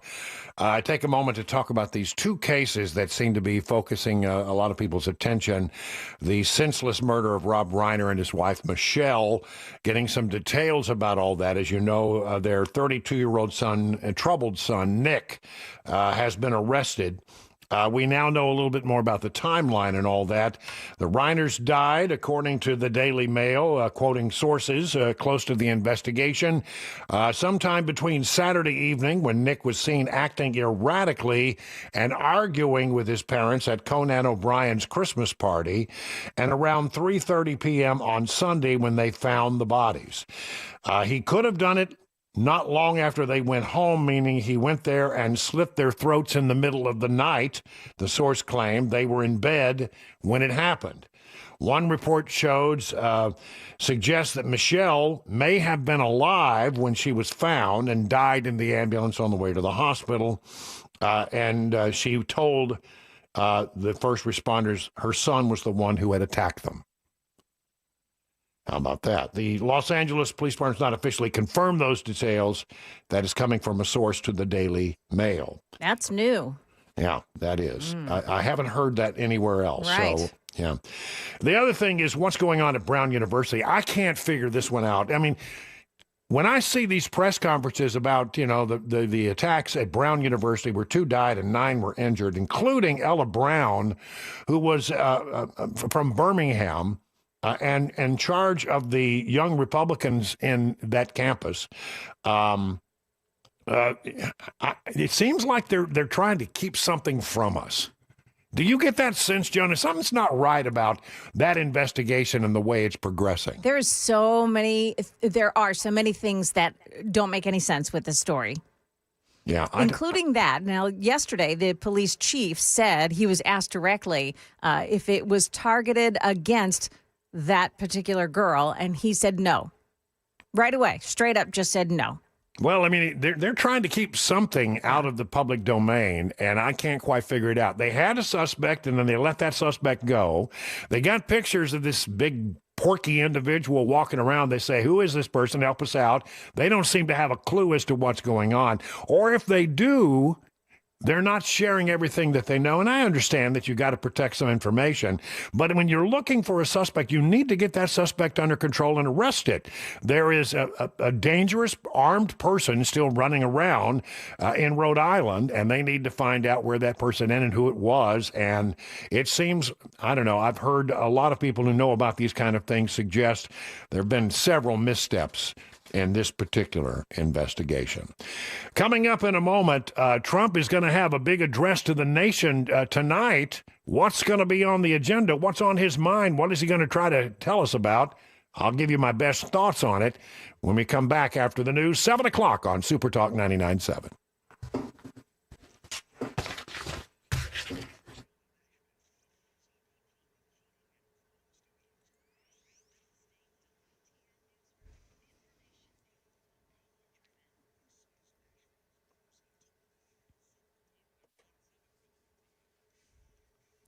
Good morning. It is 7 o'clock, and I'm Joan Jones with your top stories in Lebanon. Want to remind everyone that on 840 in the eastbound lanes, the entire roadway is shut off this morning, is shut down because of an accident at Central Pike. It's in the median, and so 840 eastbound is closed at Central Pike. Also this morning on the other side of the highway, you've got just the left lane blocked off as crews continue to work on that accident this morning. You'll want to avoid that roadway if possible this morning. In the news, President Trump ordering a total blockade of oil tankers entering or leaving Venezuela, declaring the regime of Nicolas Maduro a foreign terrorist organization. The president saying Venezuela is surrounded by the largest armada ever assembled in the history of South America. As for the escalation in Venezuela, Trump is only targeting sanctioned tankers linked to alleged terrorist activity, not all oil tankers, which would be seen as a declaration of war. That's ABC's Lionel Moyes. Police in Providence, Rhode Island, as Brian was just saying, still looking for the gunman who killed 2 people and injured 9 others at Brown University over the weekend. Authorities releasing more videos. but they're only outdoor video showing a masked man that they believe was responsible for the shooting. Here's ABC's Hannah Battah. At 4:06 p.m., the man is spotted again not far from the site of the attack. In some clips, he has a small bag. He's described as 5'8" with a stocky build. As for the victims, 7 of the 9 survivors remained in the hospital last night, 1 in critical condition. And by the way, there are no indoor videos or photos of the suspect in this case. Police are saying that it may have been a targeted shooting, but they do deny that Ella Cook, she's one of the students killed, was the target. She was, of course, the vice president of the school's Republican club. The state of Tennessee's child welfare system is under fire again. An audit is pointing to recurring problems that officials say put kids at risk. The Tennessee Comptroller's audit of the Department of Children's Services claims to have found serious oversight failures and delays. Investigations into child abuse and neglect often missed deadlines, and fatality reports were slowed by poor supervision. Auditors also flagged what they called unsafe conditions for hard-to-place youth and overdue medical screenings. The report warns these issues put vulnerable children at risk and require urgent fixes. Ken Weaver, WTN News. Pulaski Electric Company saying it was hit by a cyber attack earlier this month. Channel 4's Alexandria Adams. And that electric company disconnected all of their systems after noticing suspicious activity on December the 4th. Well, the company is saying that no customer information was stolen, but some services are disrupted. Like including bill paying. Pulaski Electric says it's working now to fix those problems. Market numbers brought to you by Beacon Capital Management. Online at beaconcm.com. We've got stock futures on the rise this morning. Dow futures plus 114. NASDAQ futures up 122. S&P futures are plus 25. That is the latest news. Traffic and weather next. I'm Joan Jones, WTN News.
Okay, I-40 eastbound is closed. This is closed in Lebanon, right at Central Pike. The closure, actually, between Stewart's Ferry and Central Pike. The accident is at Central Pike. It's in the median, just before Central Pike in that area. So it is closed on the eastbound side of I-840.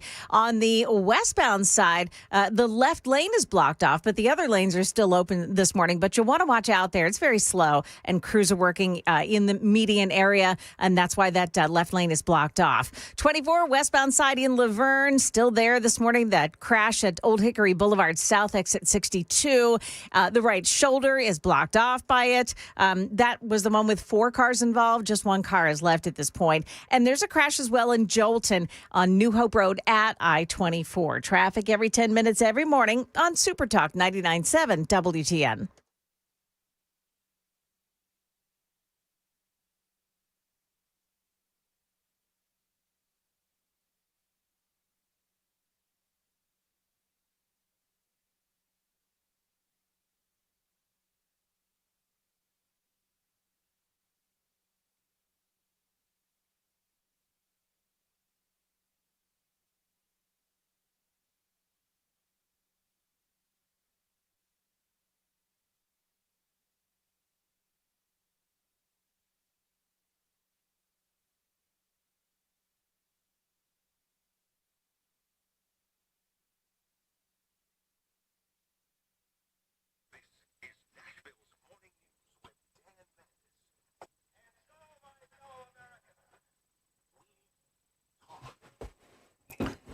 It is 8 minutes past the hour of 7 o'clock on Super Talk 99.7. Brian Wilson in for Dan Mandis. He'll be back on Friday. I'll be here tomorrow. And then on Friday, I'll actually be filling in for Chris Hand. So a very busy week here. We got a lot going on. And tonight at 9 o'clock Eastern, 8 o'clock Middle Tennessee time, we're going to have the President of the United States delivering an address to the nation. He hasn't done that. I can't... Correct me if I'm right, if I'm wrong, Joan, but I don't think he's done a nationwide address since he became president. I don't think he has. I don't think he has. Yeah. That's unusual. And so he'll likely, I don't know, do you think he'll get clearance on the nets tonight? That's always an open question. Well, of course, they're going to claim that he doesn't have any news happening. It's just that, he's just self-proclaiming. So they'll have people on standby to take over if he doesn't immediately announce something newsworthy. See, I think there's enough out there that he could talk about that is newsworthy that he'll do a glancing blow on. Let me talk about a couple of those stories. I mean, this is big stuff. Trump has declared the Venezuelan regime to be a foreign terrorist organization and has ordered an oil tanker blockade. Stepping up the pressure on Maduro, President Donald Trump, according to Fox News, on Tuesday ordered a total blockade of oil tankers entering or leaving Venezuela, declaring the Nicolas Maduro regime to be a foreign terrorist organization and accusing it of using stolen U.S. assets to finance terrorism, trafficking, and other criminal activity. Quote, Venezuela is completely surrounded by the largest armada ever assembled in the history of South America, he said on Truth Social. It will only get bigger, and the shock to them will be like nothing they have ever seen before until such time as they return to the United States of America all of the oil, land, and other assets they previously stole from us. They're involved in terrorism, drug smuggling, human trafficking. They're just a thug regime, and he's putting the pressure on them. He may talk about that. And we do have an armada poised right out there. And by the way, it ain't much of a challenge for our U.S. military to figure out where the oil tankers are. I mean, it's not like a little, drug speedboat. These things... it's hard to miss them when you've got the right kind of sensors out there. So they're going to be able to crack down on them pretty effectively, I would say. So maybe he'll do a glancing blow on that.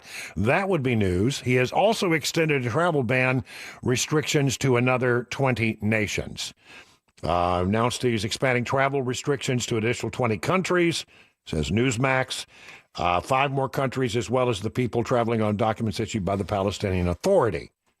Ongoing efforts by the administration to tighten U.S. standards.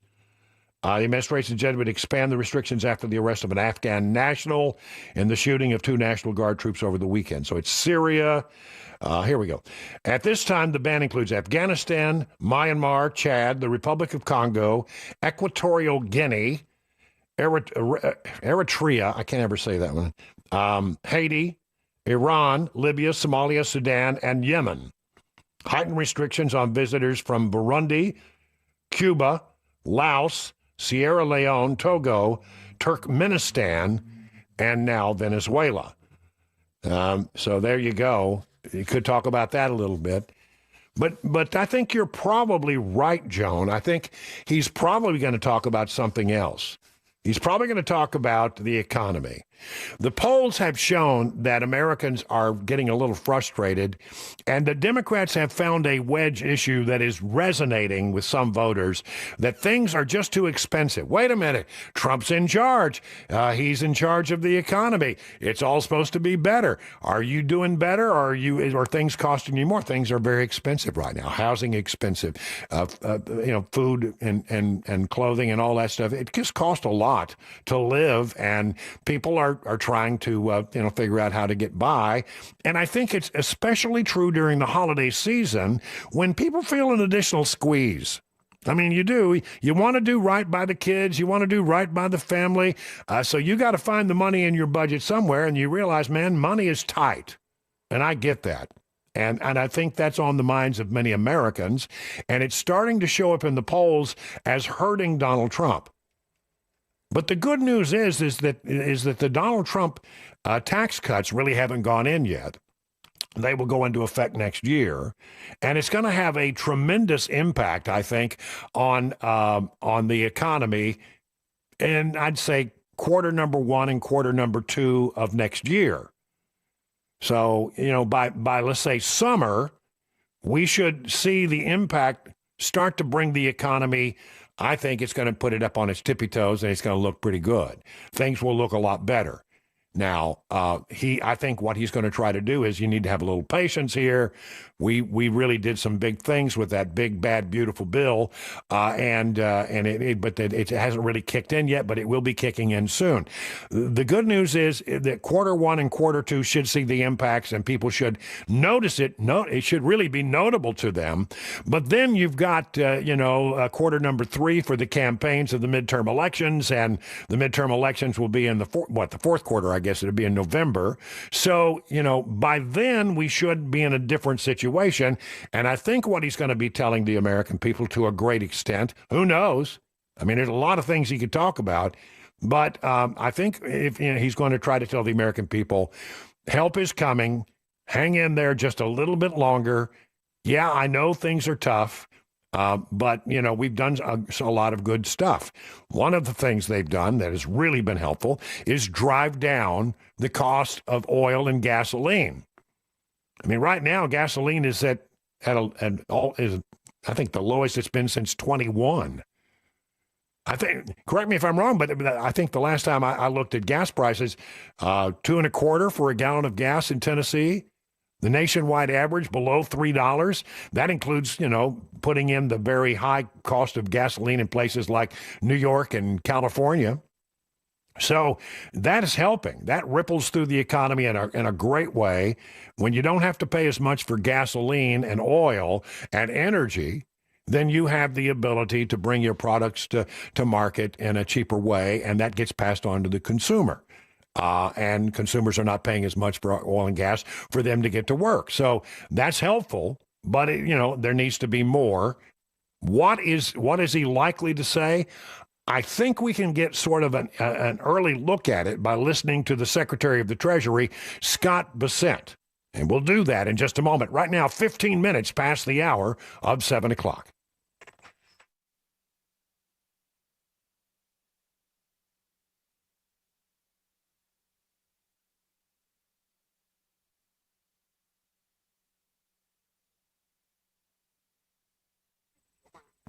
All right, looking for a high today of around 55 degrees. Get ready for tomorrow. They're talking about it being a rather blustery and stormy day with rain, high of 58. But after that, nice weather. Temperatures will be somewhere between 55 and 60 degrees Friday, Saturday, and Sunday with abundant sunshine. So there you go. Talking about the president's speech tonight, what is he likely to talk about? I think the sort of the advance we're getting is can be sort of detailed by what the Secretary of Treasury has said in a recent interview about what's on the horizon.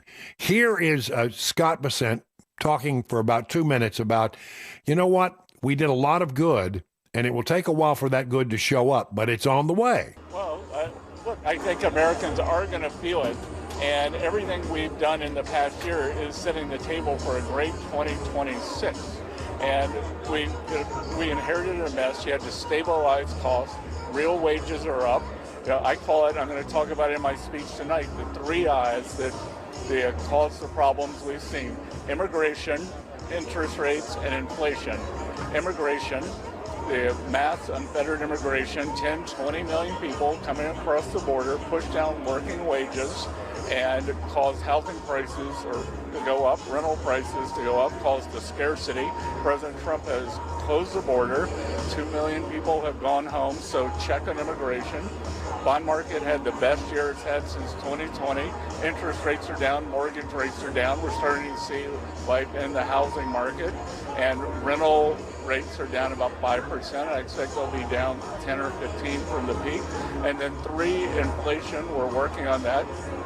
The energy prices are down. Gasoline nationally is now below $3 a gallon. It's below $2 in a couple of states. So I think we're on a very good track on inflation.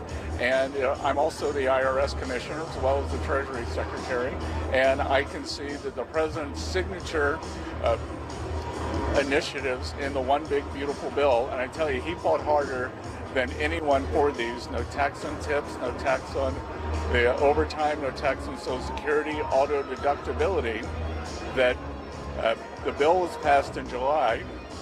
Working Americans didn't change their withholding, so they're going to be getting very large refunds in the first quarter. So I think we're going to see $150 billion of refunds, which could be between $1,000 and $2,000 per household.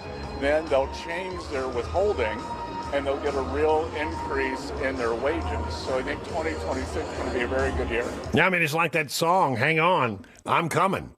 It's going to be here in time. So what he's going to say to the American people is, yeah, I know it's hard right now. And, you know, we were in a mess when Joe Biden was in office and the economy just went to hell in a handbasket. But we have done everything we can to turn this thing around. But it takes a little while to turn the thing around. I do believe that we are poised to have a very good first and second quarter. I mean, when Americans end up with $1,000 or $2,000 in an income tax refund, that'll be helpful.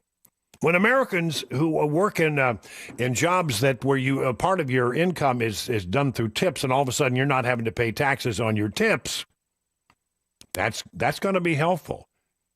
For those of us who are retired and you're getting your Social Security check, you now pay taxes on that. Starting in January of 2026, and just the next month, you will no longer pay taxes on your Social Security income. That is huge. That is so huge. That's money in your pocket.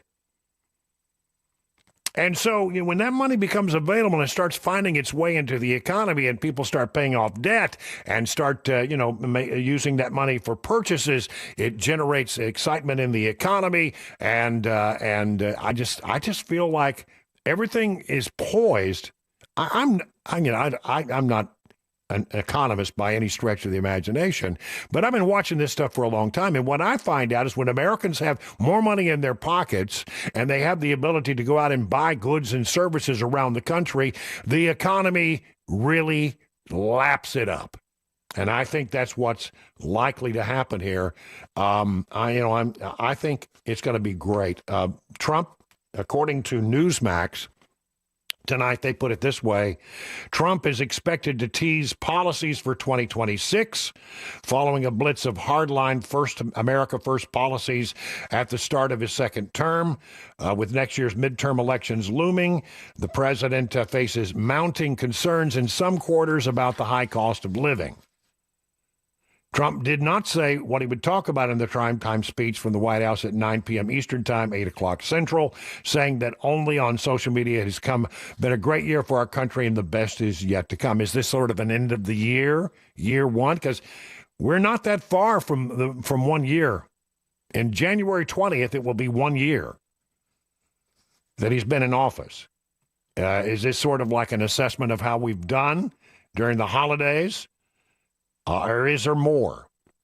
So I guess the question is, will the networks were going to be asking for more information before they make a decision about whether everybody's going to carry it.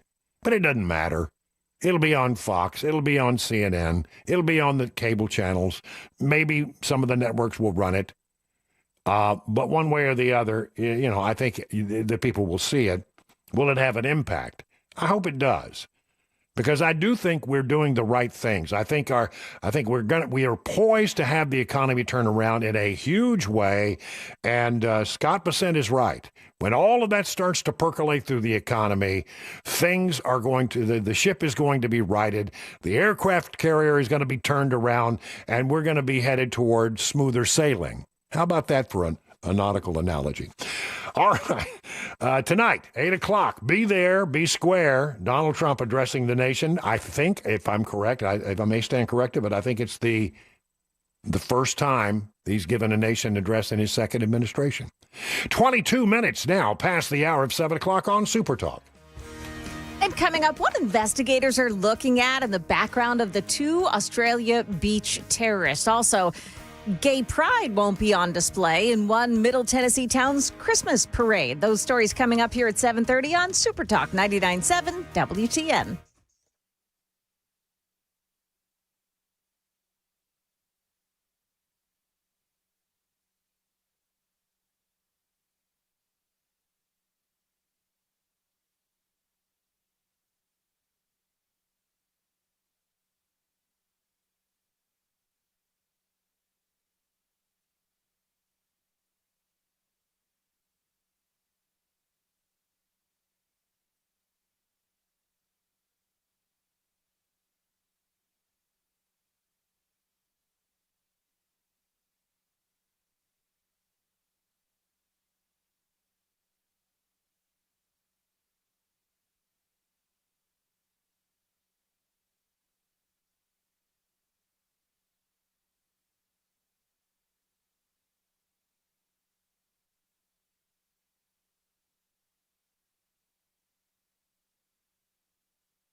Whose version is this?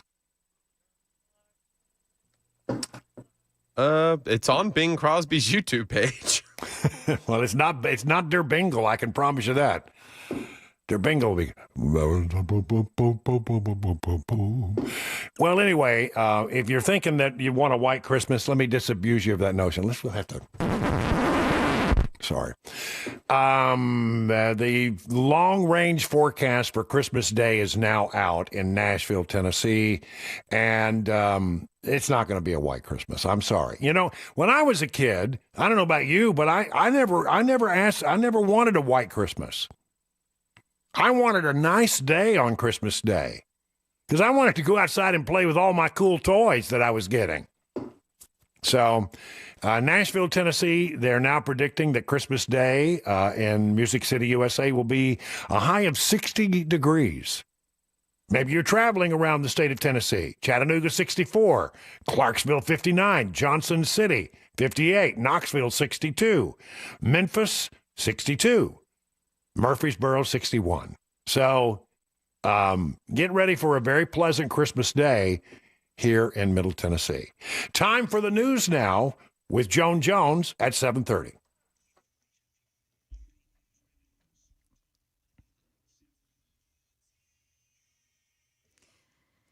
Good morning. I'm Joan Jones with your top stories. In Australia, investigators are probing the months leading up to Sunday's shooting when two suspected gunmen fired at people attending a Hanukkah event. At least 15 people were killed and more than 40 others were wounded. Police are also now investigating a trip that the two may have taken to the Philippines last month. Authorities have said that they don't believe that the two were part of a wider terror cell. However, Australia's Prime Minister Anthony Albanese, he did say that it does appear that the attack was inspired by ISIS ideology. ABC's Britt Clement reporting there. Could your Social Security number be at risk? Blue Cross members in Tennessee say they need to hear this story. If you're a Blue Cross member in Tennessee, your personal information may have been exposed in a recent data breach that includes names, addresses, birthdays, and Social Security numbers. Conduit, the vendor involved, is offering free credit monitoring and identity restoration for 2 years. You can act today by visiting bluecrosstn.com, or officials say use the contact details in the notification letter you may have received in order to protect your identity. Ken Weaver, WTN News. In Cookeville, you won't see gay pride or Republicans on display at this year's Christmas parade.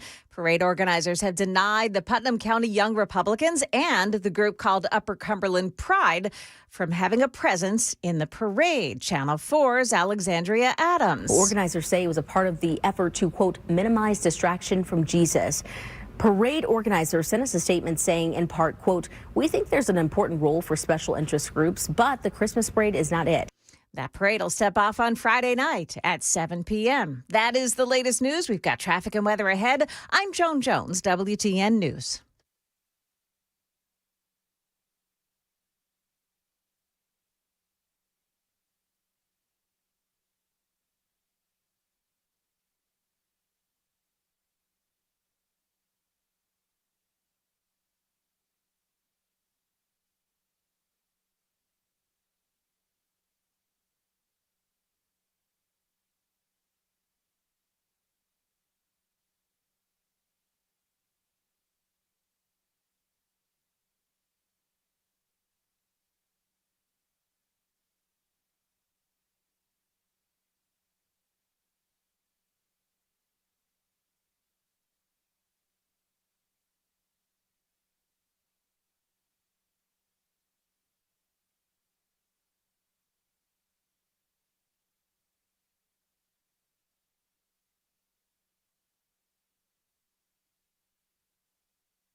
Okay, you still got that closure this morning to deal with. On 840, the eastbound lanes completely shut down. Stewart's Ferry to Central Pike. They are cleaning up an accident, doing an investigation there after an earlier accident this morning. And the Wilson County Sheriff's Office reporting there were multiple crashes in that area with serious injuries. And it happened just before Central Pike. So on the westbound side of I-840, watch it at Central Pike. The left lane is blocked off, but the other lanes are still open to traffic this morning. Pretty slow going, too, and pretty heavy on 24 westbound approaching Nashville. That appears to be normal volume delays. Same thing for 65 and 24. Very jammed at the merge as you head in from the north. Traffic every 10 minutes every morning on Super Talk 99.7 WTN.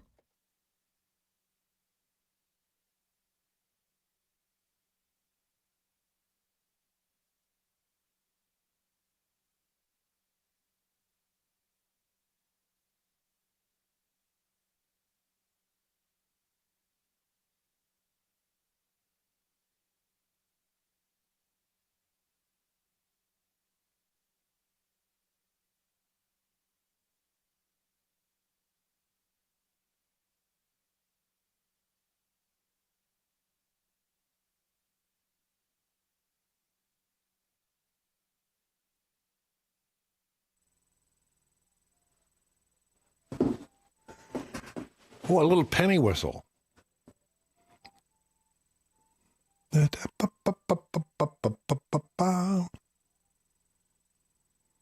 nice. I like that. That's very low-key Christmas music. I hope you're having a great holiday. 7:37 on Super Talk 99.7. I'm Brian Wilson, your friend and radio buddy who is filling in for Dan Mandis, who will be back on Friday. And in the meantime, we got a lot of ground to cover. This story, I don't think is going to get a lot of attention today. And I think it should get a lot of attention. It's because it's something that happened in the past, and we're now learning something about it, something that happened in the past, and people have moved on, and they're not talking about it. So I don't think it's going to get a lot of coverage, but it really, really should. This is pretty outrageous stuff. Yeah, have you ever heard of the old phrase of putting a letter in the file or a note in the file? If you're being asked to do something and you strongly disagree with it, one of the things you do is you memorialize it in an email and you send it. And therefore, your objections are on the record and will be found, if somebody come back and say, why did you do that thing? And you can say, hey, I was against it, and I put up, as many arguments as I could. Ultimately, I did not prevail, but I personally was against it. Well, that's what's happened with the Mar-a-Lago raid. Remember the Mar-a-Lago raid? Man, I'm telling you, I'll never forget it. I mean, it was, when you think about it, one of the most outrageous things. FBI rolls up and they start running a search warrant through Mar-a-Lago. The guys show up carrying AK-47s and wearing, bulletproof vests, and they're going into Mar-a-Lago with bolt cutters, and they're searching for what they say are classified documents. Well, now we're getting a look at what the letters that were in the file in the run-up to that decision. See, this is what happens when there's an administration change. The new people over at the FBI can go through and look at that and find out what was really going on, what was really being said, and they then can leak that information or release that information to reporters. It turns into a pretty good story if only people would report on it. You ready for this? Remember how angry you were about this? When you really think about it, the Biden administration was conducting a raid on their political opponent, potential political opponent, turned out to be their political opponent. Here it is from Fox News exclusive. The FBI did not believe it had probable cause to raid President Donald Trump's Mar-a-Lago home in 2022, but moved forward amid pressure from the Biden Justice Department with an official saying he didn't give a damn about the optics of the search, newly declassified documents reviewed by Fox reveal. 2022, the Justice Department was pushing the FBI to do the raid, to do it in a big, ugly way, and the FBI was quietly behind the scenes trying to talk them out of it, saying that's not necessary.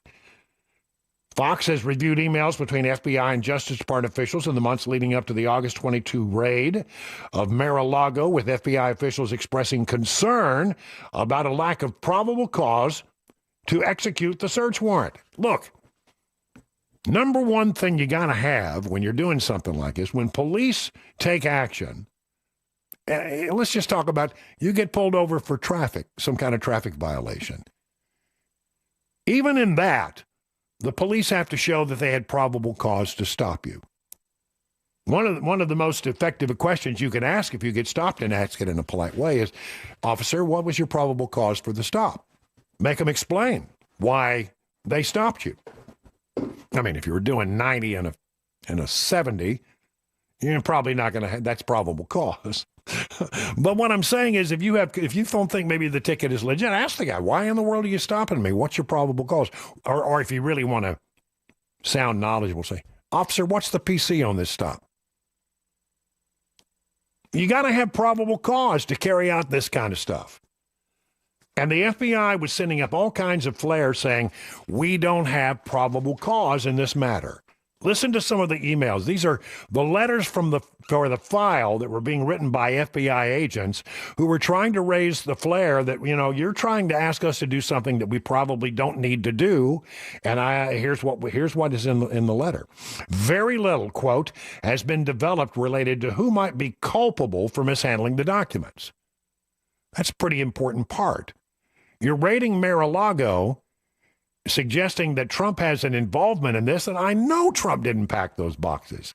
Who packed those boxes?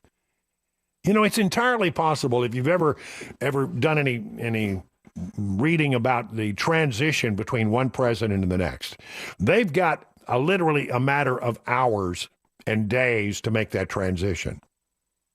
And it's chaotic. And they just scoop things up and put them in boxes and ship them out. Did some stuff that went to Mar-a-Lago that may not have been there? Maybe. But the bottom line is they didn't have any idea who actually did it. So why are they running a raid against the former president? Very little has been developed related to who might be culpable. An FBI official serving as an assistant special agent in charge wrote to another FBI official. See, that's how you get it in the file. FBI Agent 1 writing to FBI Agent 2, I don't like what's going on here. I'm going to send you an email for the file.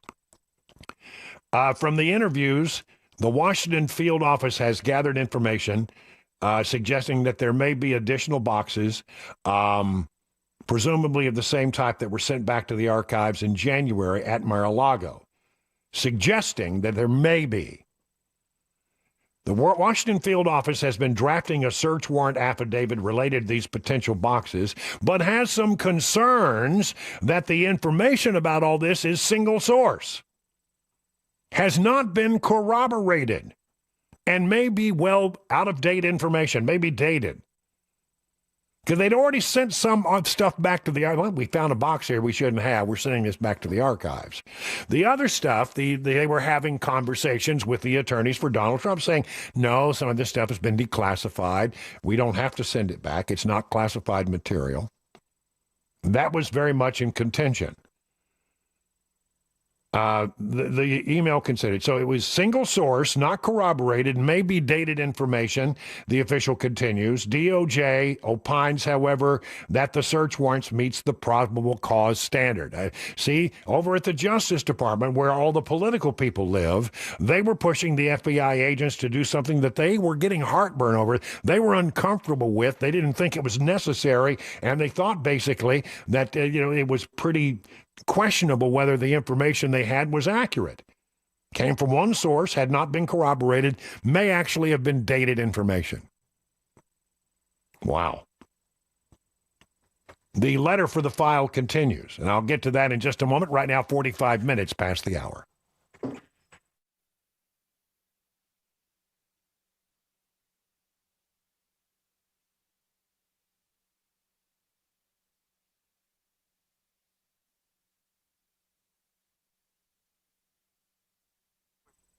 Thank you. Looking for a high today of 51 and Christmas Day 60. How about that? Talking about the raid on Mar-a-Lago and how the FBI was raising flares in the run-up to that raid, Justice Department, where the political people live, were pushing them to do it, and the FBI was trying to politely push back, saying, "I don't think we have all of this buttoned up." Even as we continue down the path toward a search warrant, the Washington field office believes that listen to this, a reasonable conversation with the former president's attorney stating that the FBI and the DOJ are prepared to move toward a search warrant and have developed information that there may be more documents at Mar-a-Lago should be enough. That ought not be discounted, the official wrote. And that's exactly right. They should have a conversation with the attorneys, saying, look, we think there are some boxes there. We have this information. We don't want to have to go and do this search warrant. But if we can't get you to cooperate, we may have to do that. We're just giving you notice. Probably would have worked it out. In fact, the attorneys for Donald Trump said we were having conversations when they showed up with bolt cutters and started breaking into Mar-a-Lago. At minimum, even if the former president's attorney is correct and the documents were all declassified or believed to be declassified, it can be reasonably argued that the documents remain sensitive and should be properly secured until the matter of classification is sorted out. This conversation could easily be accomplished at the same time that the Washington field office presses forward with the investigation and continues to build out the search warrant. They say, we'll continue to work on the search warrant. Maybe more information will come into us. Right now, it looks a little thin. I don't think we really should go that way. What we're saying is, let's just have a reasonable conversation with the president's attorney. It can all be worked out. Weeks later, an FBI agent wrote another email saying, we've been working on it. We don't have any new facts. But keep giving draft after draft after draft of the search warrant by the Justice Department. Absent a witness coming forward with recent information about classified information on site, at what point is it fair to table this? See, they were pushing, they said, we don't really need to be doing this. It is time-consuming for the team and not productive if there are no new facts supporting probable cause. They didn't have probable cause. Another email revealed the FBI's Washington field office did not believe that they had established probable cause for the search warrants at Mar-a-Lago. And you know what the DOJ did? They pushed back. The DOJ has opined that they do have probable cause, requesting a wide scope, including residence, office, storage space, an agent route. They were on a fishing expedition. The FBI intends for the execution warrant to be handled in a professional, low-key manner. And then here is the telling quote from somebody over at the Justice Department. We want to do this in a low-key, respectful way if we have to do it. Be mindful of the optics of the search, the agent wrote. The agent quotes then Deputy Assistant Attorney General George Toscas in a meeting saying the other day in a call that he frankly doesn't give a damn about the optics. Mr. Brad has already built an antagonistic relationship with Trump's attorneys. I think it's more than fair to say that the DOJ contact with Trump attorneys just prior to the execution of the warrant will not go well.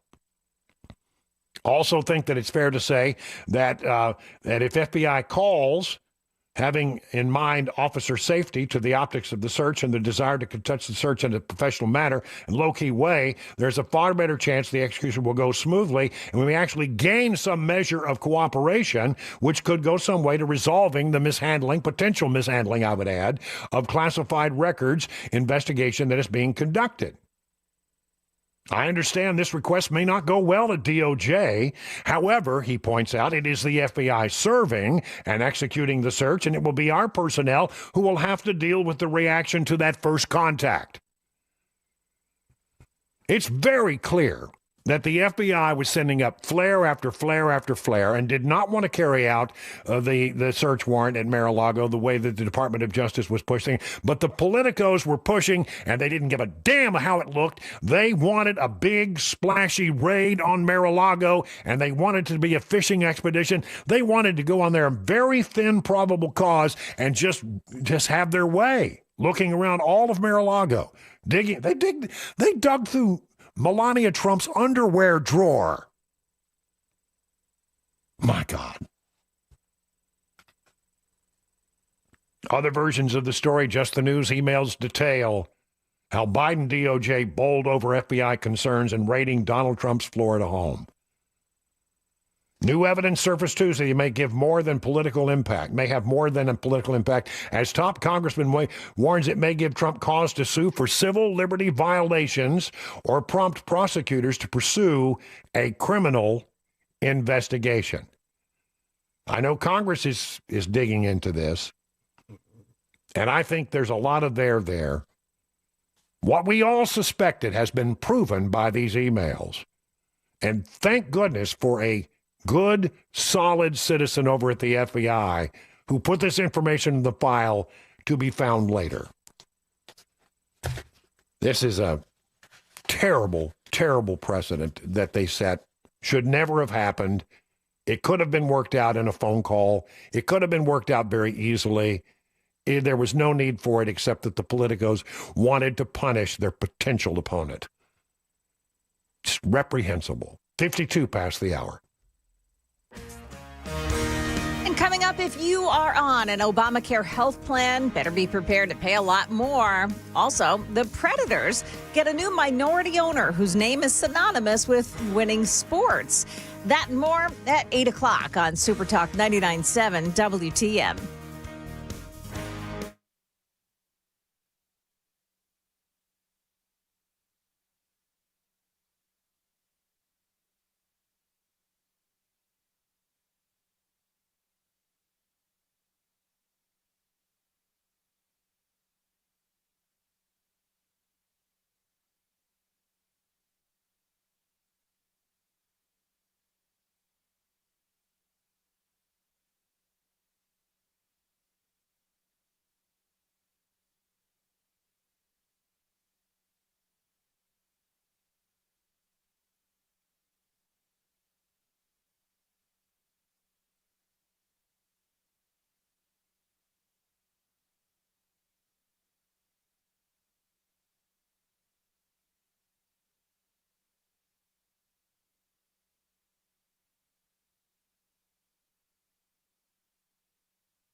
blue. Everybody. Doo-doo-doo-doo. Hey, everybody, 58 minutes past the hour of 7 o'clock on Super Talk 99.7. Brian Wilson in the chair for Dan Mandis. We told you yesterday about the changes that are going to happen at Blue Oval City over near Memphis, where they're building that new Ford plant. The state of Tennessee gave nearly $1 billion to Ford to build that plant, and they said they were going to build electric trucks there, and everybody was very excited about that. Now they've said, we're not going to build electric trucks there. We're not going to hire as many people as we said we were going to hire. We're going to make instead, gas-powered trucks. The F-150 is going to be built there outside of Memphis. And then the question was, well, what happens to the electric truck that Ford has built, the Lightning truck? Well, they're going to revamp it. It's not going to be a purely electric vehicle run solely on batteries. They're going to make it basically a hybrid. Listen to this, though. They say that it will have a 700-mile range. 700-mile, there's your range anxiety gone. And it will be propelled by the electric motors. It'll be fast like the other electric cars, but it will be able to tow, he says, like a locomotive. Heavy-duty towing and cross-country travel will be as effortless as the daily commute. So, the purely electric version of the truck will go away to be replaced by a new advanced hybrid with a generator that will allow it to pull, tow, and have a 700-mile range. That solves a lot of the great concerns people have about electric vehicles, right? I think that's going to be very interesting to watch. So there, again, I have real concerns about the promises that were made by Ford to the state of Tennessee when we ponied up $1 billion, almost $1 billion, in support for that project. Now, I don't have a problem in supporting the development of big projects like that because you get the tax money back eventually, and it's good for the communities, and it provides jobs, and it's good for the economy. It's a good investment most of the time, but if Ford changes the deal, are we still getting everything that we got promised when we ponied up all that money? I think it's fair to ask the administration that negotiated the deal those questions. It is 8 o'clock on Super Talk 99.7 WTM. Time for the news with Joan Jones.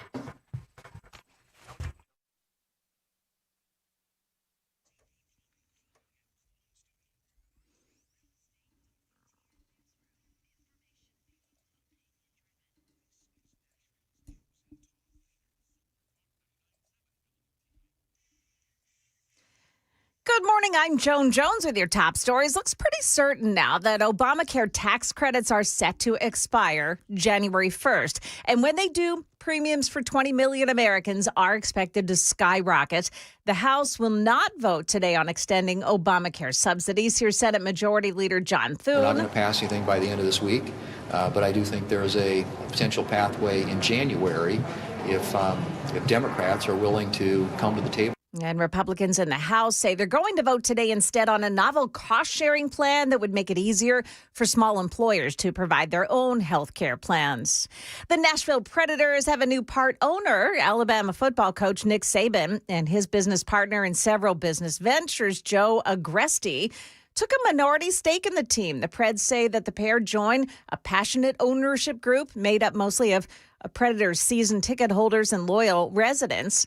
Saban and Agresti already own 10 upscale car dealerships together, including the Mercedes-Benz of Music City and Prancing Horse of Nashville.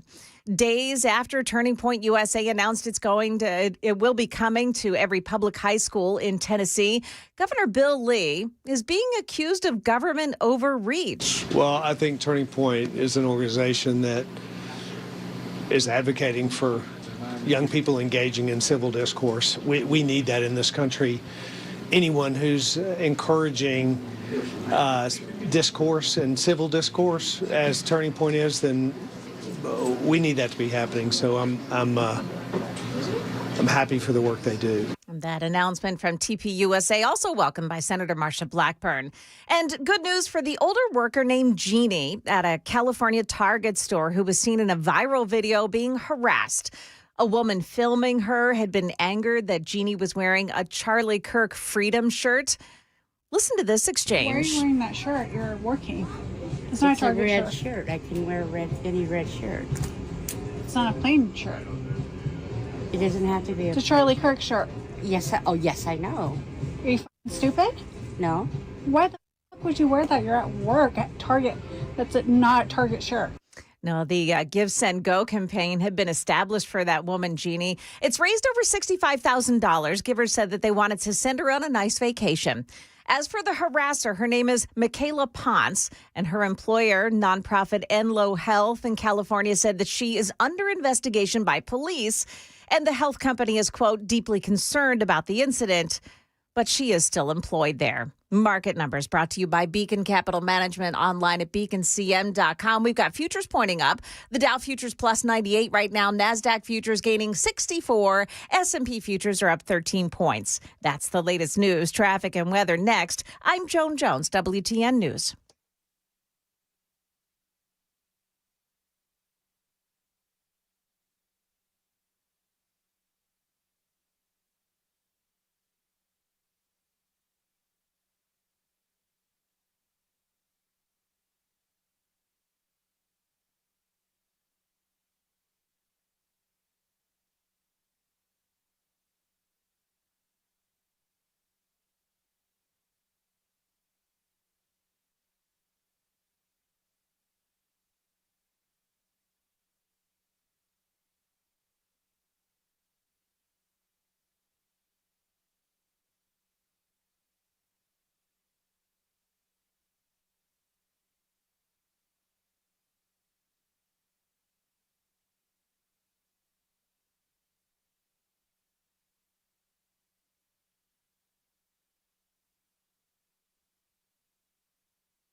No change on 840 this morning. The eastbound lanes are still closed off. Stewart's Ferry Pike to Central Pike with stop-and-go traffic all the way from Bill France Boulevard to that spot this morning. Wilson County Sheriff's Department is reporting it was multiple crashes with serious injuries in that spot this morning.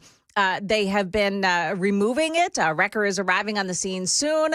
But on the other side of the roadway on 840 westbound side at Central Pike, the left lane is blocked off. The rest of the lanes, however, are free to traffic. Now in Hillwood, 40 eastbound before Charlotte Pike, watch, there's a stalled out tractor trailer and it's stuck in the left lane. You'll have to veer around that. Charlotte Park, Robertson Avenue at James Avenue, watch for a crash. Traffic every 10 minutes every morning on Super Talk 99.7 WTN.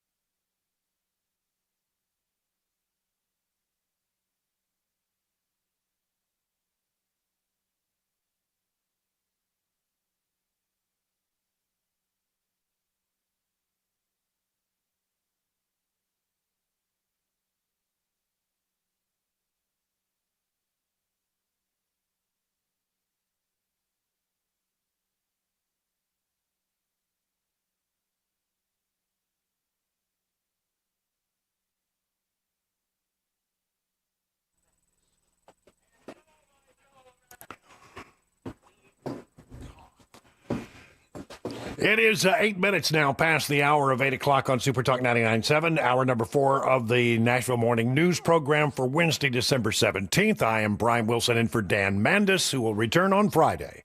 Looking forward to having Dan. I talked to him yesterday. At least I texted back and forth with him. He's wandering around aimlessly at the house. I don't know. I was talking a moment ago before we went to news, and Joan, you might want to make note of this. I think it's a really interesting news story. Yeah. I was talking about Blue Oval City, which is now not going to make electric trucks. It's going to make gas-powered trucks. That's good and fine. I'm glad they're going forward with the project, but they announced that they're going to hire about 1,000 fewer people than they originally promised. Uh-oh. And so the question becomes, that's part of what you do. You look at, well, you're going to hire, so many people, and then the state will eventually, reap the income through tax revenues, and that's how you support the economy and you build the economy of the state by making these kinds of investments. In this case, we're talking about nearly $1 billion to get it. I am supportive of that idea, but if you're not going to hire as many people as you promised to hire, then we're not going to have the same kind of economic impact when the thing is done. And so, are we owed sort of a refund from Ford? And I raised that question, and as soon as your news started, a little birdie texted me. A little birdie in a position to know a little something about this, perhaps. And the word I got was, and this is a direct quote, Brian, we were told there are clawbacks in place for production levels and hiring numbers. Now, one of the things, it was supposed to be, I think, open maybe this year. And they're now saying it's not even going to be open until 2029. So it's behind schedule. It has changed. And the number of people that have hired has been reduced by about 1,000. I think we're due some money back. What do you think? Absolutely. And especially generally, when agreements are made like that, yes, there are clawback provisions. So I'm hoping that the state takes advantage of that and claws back some of our taxpayer money. This is a little bit embarrassing for the the current administration because I've been asking this question for a long time. Are we getting everything that was promised by Ford? What are they going to do when Ford started talking about pulling back on electric vehicles? The question legitimately could be raised: what does that mean for Blue Oval City? I have asked the question, and the governor has come back to me, and his office has said, look. As far as we know, it may be a little later than it was going to be, but everything's on track. Well, now it's very different. It's going to be several years, and they're not going to hire as many people. I don't want to booger up a good deal, but I'm telling you, I think there are legitimate questions to be asked. It's my hope that the elected officials in the state of Tennessee will ask those questions. $1 billion is serious money. And if it ain't going to be what they promised, then we ought to get some of that back. Am I wrong? I don't think I'm wrong. All right. Set that aside for a moment. Maybe I'll shake loose some more information before we get to air tomorrow on that. I want to turn, if I could now, to one of these things where people are slapping their foreheads. Just, what were they thinking? What in the world were they thinking? There was a story, a very long-form Vanity Fair article that came out focusing on Susie Wiles. Who's Susie Wiles? Chief of Staff at the White House. Everything I've read about Susie Wiles is she's buttoned up, she's serious, she doesn't broker foolishness, she keeps that place running like a German railroad. Everything runs like clockwork at that White House because of Susie Wiles. She has the support and of the President of the United States. She has the support of the entire Trump team. She is the person that you have to go through. She's the gatekeeper for Trump. And she is, by all accounts, doing a bang-up job. But she gave Vanity Fair access for a long series of interviews over the course of the first year of the administration, and that story has now come out, and it's not at all a positive story. Among other things, she said, and is reported to have said, that she claimed that the president of the United States has a quote unquote alcoholic's personality. I think based on what I've read about that, they took that out of context and twisted it, because what she was talking about there was she was talking about the fact that her father was an alcoholic. Now, her father was a very famous man, Pat Summerall, the legendary NFL announcer. Worked many years with CBS with John Madden. It was Summerall and Madden, man. Not a better team ever. But he was an alcoholic. Now, the last 23 years of his life, apparently, he sobered up. But for a while, when she was growing up, her dad was an alcoholic. And she said, alcoholics, when they're drinking, have very big personalities. So I'm used to dealing with big personalities like with President Trump. Somehow that got twisted in the article to suggest she was saying that Trump has an alcoholic's personality. Trump is not biting on this. He's not angry. I'll give you more on that in a minute. One of the other things she said was about the vice president, saying that he's a conspiracy theorist, and that she's quoted in the article as saying that he changed his positions perhaps for a little political expediency. He once was against Trump. Now he's for Trump and is a big supporter of Trump. I don't know how that conversation went, but it got reported that he said that. And J.D. Vance is not at all upset about it. He thinks it was one of those things that sort of maybe have gotten twisted in the telling by somebody who didn't want to help the administration. But the real question comes back to, why the hell did they do this interview in the first place? Vanity Fair is not an organization that was likely to give them a fair shake. Here's Ari Fleischer, a former White House press secretary during the Bush years. What did come as a surprise was who they gave this interview to. J.D. Vance is 100% right. Why on earth did the White House give this kind of access in an interview to Vanity Fair? Vanity Fair has a history of doing these kind of puffy, profile-y stories about the White House with photography, and all the pictures they used, by the way, were uncomfortable close-ups. It was predictable, though. You don't give Vanity Fair this kind of access because they're coming after you if you're the Trump administration. So I just question how and why they agreed it was a good idea to give Vanity Fair this interview. We're in a polarized media era, created in part by Donald Trump. They should continue the polarization of that and not have this appeal to someone who will never cover them well. No, they were never going to get a fair shake. I don't understand the logic of doing it. I mean, really, I slap my forehead. What in the world were they thinking by allowing this to happen, to giving that much access, knowing that Vanity Fair was not going to do a fair job? Maybe they thought, well, if we work with them, maybe we can turn something that would be really horrible into something that's less horrible. Maybe that was the logic, but it's not much good logic. Caroline Leavitt is defending Susie Wiles and attacking the Vanity Fair reporter. What happened? What went wrong?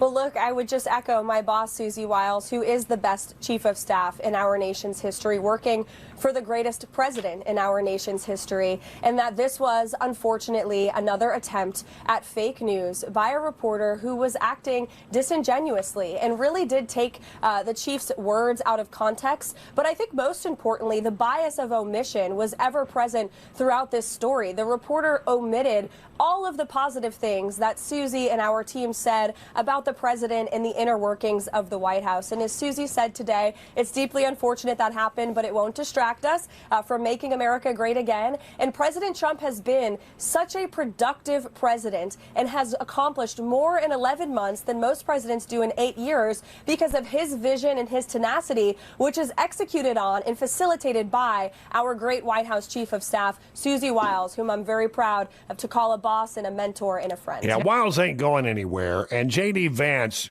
took this lemon and made lemonade. More on that in a moment. Right now, I got to take a look at what's going on with traffic at 17 past the hour.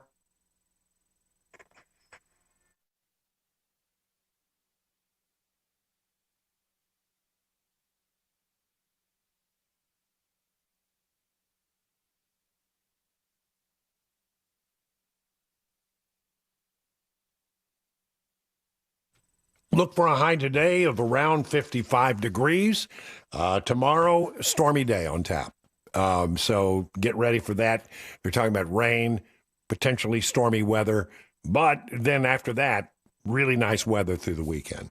Talking about this story, there's going to be a lot of coverage. The reason I'm talking about it is there's going to be a lot of coverage on it on Fox News and elsewhere. I've already seen some this morning. Questions are about, why did they do it? I don't know. It's done now. So what do you do? If you're J.D. Vance, who has been accused in this article of being a conspiracy theorist, and by the way, I think that was a joke. I think she was kidding when she said it. Apparently, it's a long-running joke between Susie Wiles and J.D. Vance. But J.D. Vance took this lemon and made lemonade. Listen, this is about 4 minutes long, but it's good stuff. Here, I am increasingly impressed with J.D. Vance. Here's how he handled it on the stump yesterday. And that is the interviews that White House Chief of Staff Susie Wiles gave to Vanity Fair, in which she's quoted as referring to you as, excuse me, and again, not my words, sir, but a conspiracy theorist of a decade, and described your transformation from someone who once opposed President Trump to now his vice president as an act of political expediency. And I'd like to give you the chance to respond to that, sir. Well, first of all, if Susie, I'll trust what you said. I haven't looked at the article. I of course have heard about it, but conspiracy theorist. Sometimes I am a conspiracy theorist, but I only believe in the conspiracy theories that are true.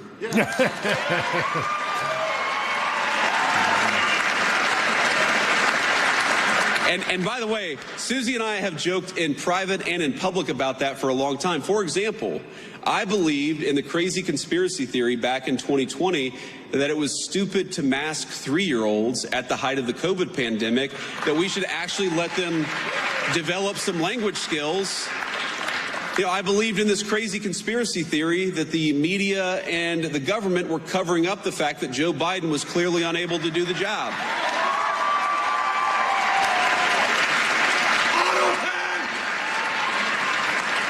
And I believed in the conspiracy theory that Joe Biden was trying to throw his political opponents in jail rather than win an argument against his political opponents. So, at least on some of these conspiracy theories, it turns out that a conspiracy theory is just something that was true 6 months before the media admitted it. And that's my understanding. That is a really great line. That is a brilliant line. He is so good on the stuff. Now, look, I do want to say something about Susie, though, because, again, having not read this article, Susie is a person I've come to know very, very well. And, a lot of you probably ask yourself, what is it like behind the scenes? What's going on, actually, behind the scenes of the Trump administration? And I'll tell you, the president is exactly in private who he is in public. Like, I'll tell you a little story. Actually a week or so ago, I walk into the Oval Office, and Marco and I are sitting there talking with the president about something. He says, stop. And he looks at our shoes and says, you guys have terrible shoes. So he goes and gets a shoe catalog. Now remember, this is the Christmas season, so the president's got some holiday cheer. He goes and gets a shoe catalog and gets his favorite shoes and orders like 4 pairs of shoes for me and 4 pairs of shoes for Marco, because he's like, we need our vice president or secretary of state to look their very best. And, then we went back to talking about whatever major, international issue we were talking about. Again, he is exactly in private who he is in public. That's not true of most people in Washington, D.C. It's not. And I've seen so many people who will say one thing to the president's face, Democrats and Republicans, and then will do the exact opposite behind the scenes. You know why I really, you know what they are, and you know why I really love Susie Wiles? Because Susie is who she is in the president's presence. She's the same exact person when the president isn't around. I've never seen Susie Wiles say something to the president and then go and counteract him or subvert his will behind the scenes. And that's what you want in a staffer. Because as much as I love Susie, the American people didn't elect any staffer. They elected the President of the United States. And what you want... And what you want in a staffer is a person who understands they are there to effectuate the will of the American people, and they're there to follow the orders of the duly elected Commander-in-Chief of the United States. And Susie Wiles, we have our disagreements. We agree on much more than we disagree, but I've never seen her be disloyal to the President of the United States, and that makes her the best White House Chief of Staff that I think the President could ask for. Let me just observe something here. First of all, a brilliant response. He is so good on the stump. I mean, he's going to be a great candidate in 2028. Bring anybody you got. Nobody's going to handle themselves better on the stage than J.D. Vance. But what Vanity Fair was trying to do here was give ammunition to the detractors. And you know, the Trump people are just not having that. I mean, one of the things that I really love about Trump in his second term is he seems to be more circumspect and not so, you know, he in the first term, he was firing people left and right. He hasn't, who's he fired? I don't know of anybody that he's fired. They let this stuff roll off. They understand the game is to divide and to try to get the opponent to squabble among themselves, and they're just not going to bite into it. Vanity Fair did a hit piece. That's what this is called. It's an absolute hit piece. 24 minutes now past the hour of 8 o'clock.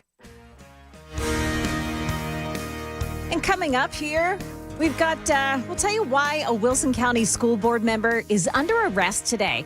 And Nick Reiner lawyers up. Those stories coming up here at 8:30 on Super Talk 99.7 WTN.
Good morning. It is now 8:30, and I'm Joan Jones with your top stories. Just keep in mind this morning that 840 eastbound is still shut down with police out there directing traffic off the roadway at Stewart's Ferry Pike. A very serious accident closed off on the westbound side at Central Pike. The accident was in the median. In the news this morning, a fire sparked by an electrical issue destroyed at least 4 RVs at the Millersville RV Park in Goodlettsville. This woman spoke to Channel 4. Everything went through my mind. Everything was like, what do I grab? What do I do? You just react. I grabbed the immediate needs and got out the door. Nobody was hurt. Several families, however, without a place to stay right now just before Christmas.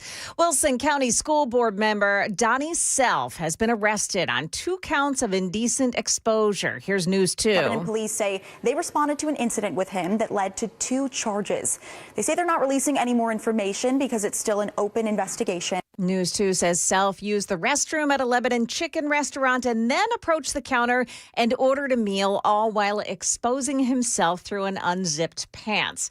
One worker told police that it's not the first time that Self has done this.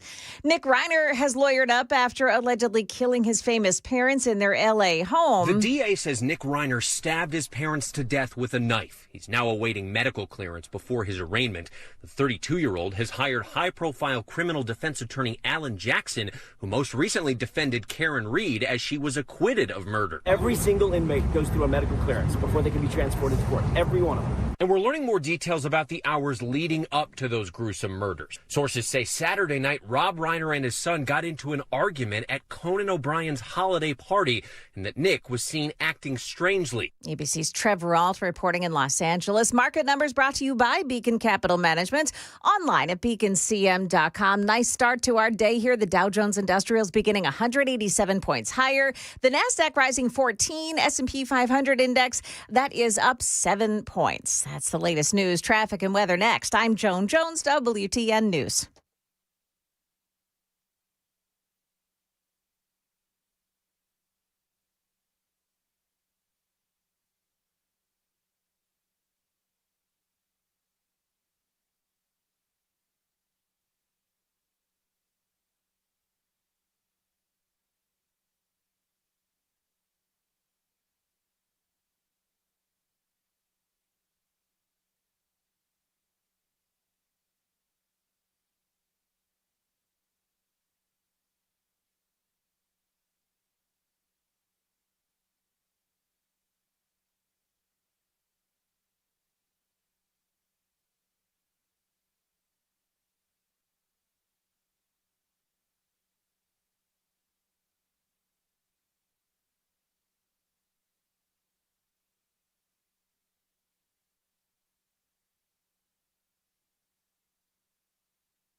It is still closed off on eastbound I-840 this morning, Stewart's Ferry to Central Pike. The traffic is being diverted off at Stewart's Ferry Pike. There was an accident there involving several vehicles, serious injuries as well. So once again, I-840 eastbound side is closed off starting at Stewart's Ferry Pike. If you're traveling on the westbound side of I-840 in Lebanon, you're going to find it still shut off in the left lane at Central Pike. That's where the accident was. I-40 eastbound in the south side area, right at Fessler's Lane, 212. You got the right shoulder blocked off by a crash. 65 southbound past Old Hickory Boulevard South. That's an accident as well in the Brentwood area.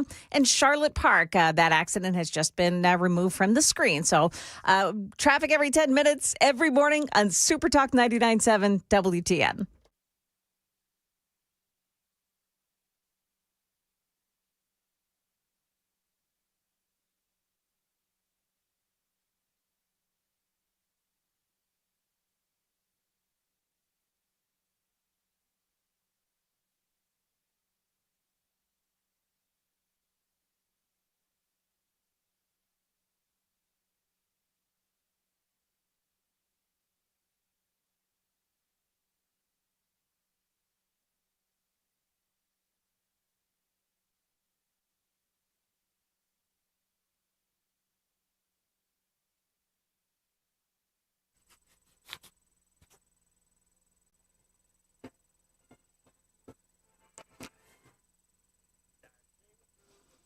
Hey. Well, there you go. The music of the season here on Super Talk 99.7. We should just maybe I gotta do some shows next week just before Christmas. Maybe we'll just play our favorite Christmas music, that show. It'll be fun. I like that. Yeah, I like that idea. Yeah. Well, we'll see what we can work out. You know, the news cycle just never seems to slow down long enough to do something like that. Yeah, that's the thing. You say, oh, that'd be fun to sort of mess around. Yeah. I believe in bringing content. I love to bring real, solid information to people. But every once in a while, you just, it feels good to sort of mess around. Yeah. Yeah, that'd be fun. Let's see if we can figure that out. I have a series as we wind down today's edition of Nashville's Morning News and get ready for the Chris Hand Show, which starts at 9 o'clock. We'll talk to Chris hopefully in just a few moments. There's a few items that I want to make sure that you're aware of. Again, I bring you content. Judge lets Trump ballroom construction proceed. Now, if you were with us yesterday, you may have heard me say that the Trump people had said, well, you can't stop this ballroom because there are national security implications if you do that. And my response was, that's really interesting, because every time they do something at the White House, they generally build something under it that they don't want you to see or know about. And so I thought maybe they're going to build something underneath that massive ballroom that they consider to be secretive and national security sort of important. Well, a federal judge had a hearing and has initially turned down the preservationist request to halt the $300 million ballroom project, concluding, listen to this, that allowing below-ground construction to continue in the coming weeks was unlikely to produce irreparable harm to those who opposed the actual ballroom. And the judge, you know this guy, Richard Leon, he's been around forever, said that they've got until the end of the month, and I'll hold them, make sure they don't go above ground.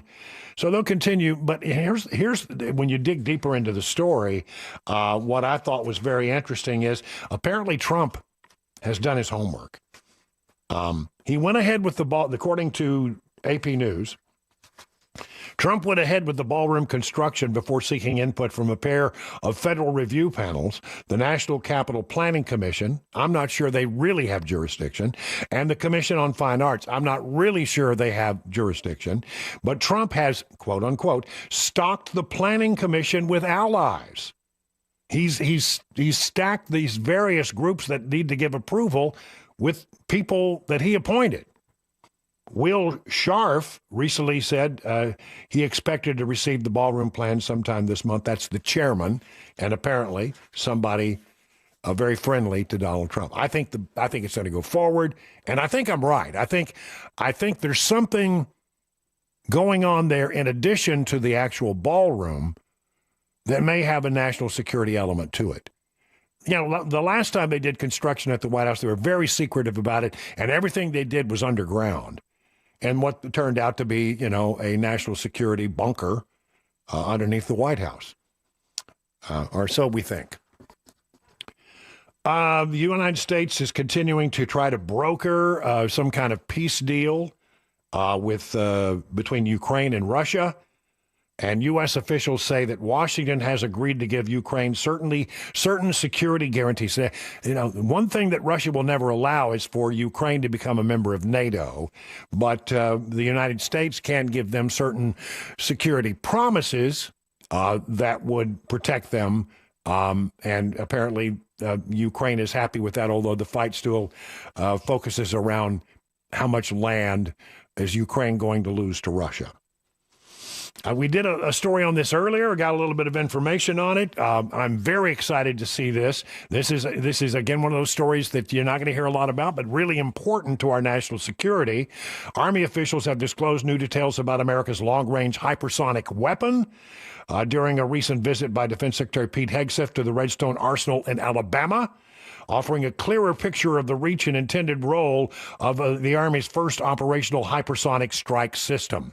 This thing will have a range of 2,175 miles. It could fly from one part of the country to the other. And apparently, it travels at Mach 5. Okay, well, Mach 5. You go, oh, you know, carry the one, do the math. We employed not only our own mathematical skills, which are always questionable, but we also got some help from Doug Crudlin over at B&A. He's an engineer and knows a lot about this kind of stuff in the Air Force before that. He says that means that this thing could fly at 3,800 miles an hour. Wow. That's fast. So it could go from Guam to China in 20 minutes. I have flown from South Korea to Guam. It took us all day on Air Force One. But to do that in 20 minutes, that's picking them up and putting them down, as they say. When is a penny worth more than a penny? Well, it's always been worth more than a penny. It costs more to make them than a penny. So the United States has decided to get rid of the penny, but they did mint a last few pennies, and the last pennies, as you might imagine, if you're a coin collector, $16.76 million. They sold 232 3-cent sets, totaling a total of $16.76 million for 3 pennies. So one could say that they paid a pretty penny for it. Yep. The 232 set containing the last 3 pennies ever made sold for $800,000. I'm going to miss the penny. I had a penny. I have a very embarrassing stories about pennies. Maybe I'll save that for our conversation with Chris. Talk about my embarrassing penny story. And this, I'll leave on this before we go to traffic and weather. Just laying it here, take it for what it's worth. New evidence now offers some indication that alcohol at any level significantly increases a person's risk of developing a wide range of cancers. The last few months, I've seen several stories like this, saying that doctors are now suggesting that any alcohol is perhaps not good for you. Across 50 studies in our review, higher alcohol consumption consistently raised cancer risk. You make the decision for you, but there it is. 45 minutes past the hour now of 8 o'clock, time for traffic and weather.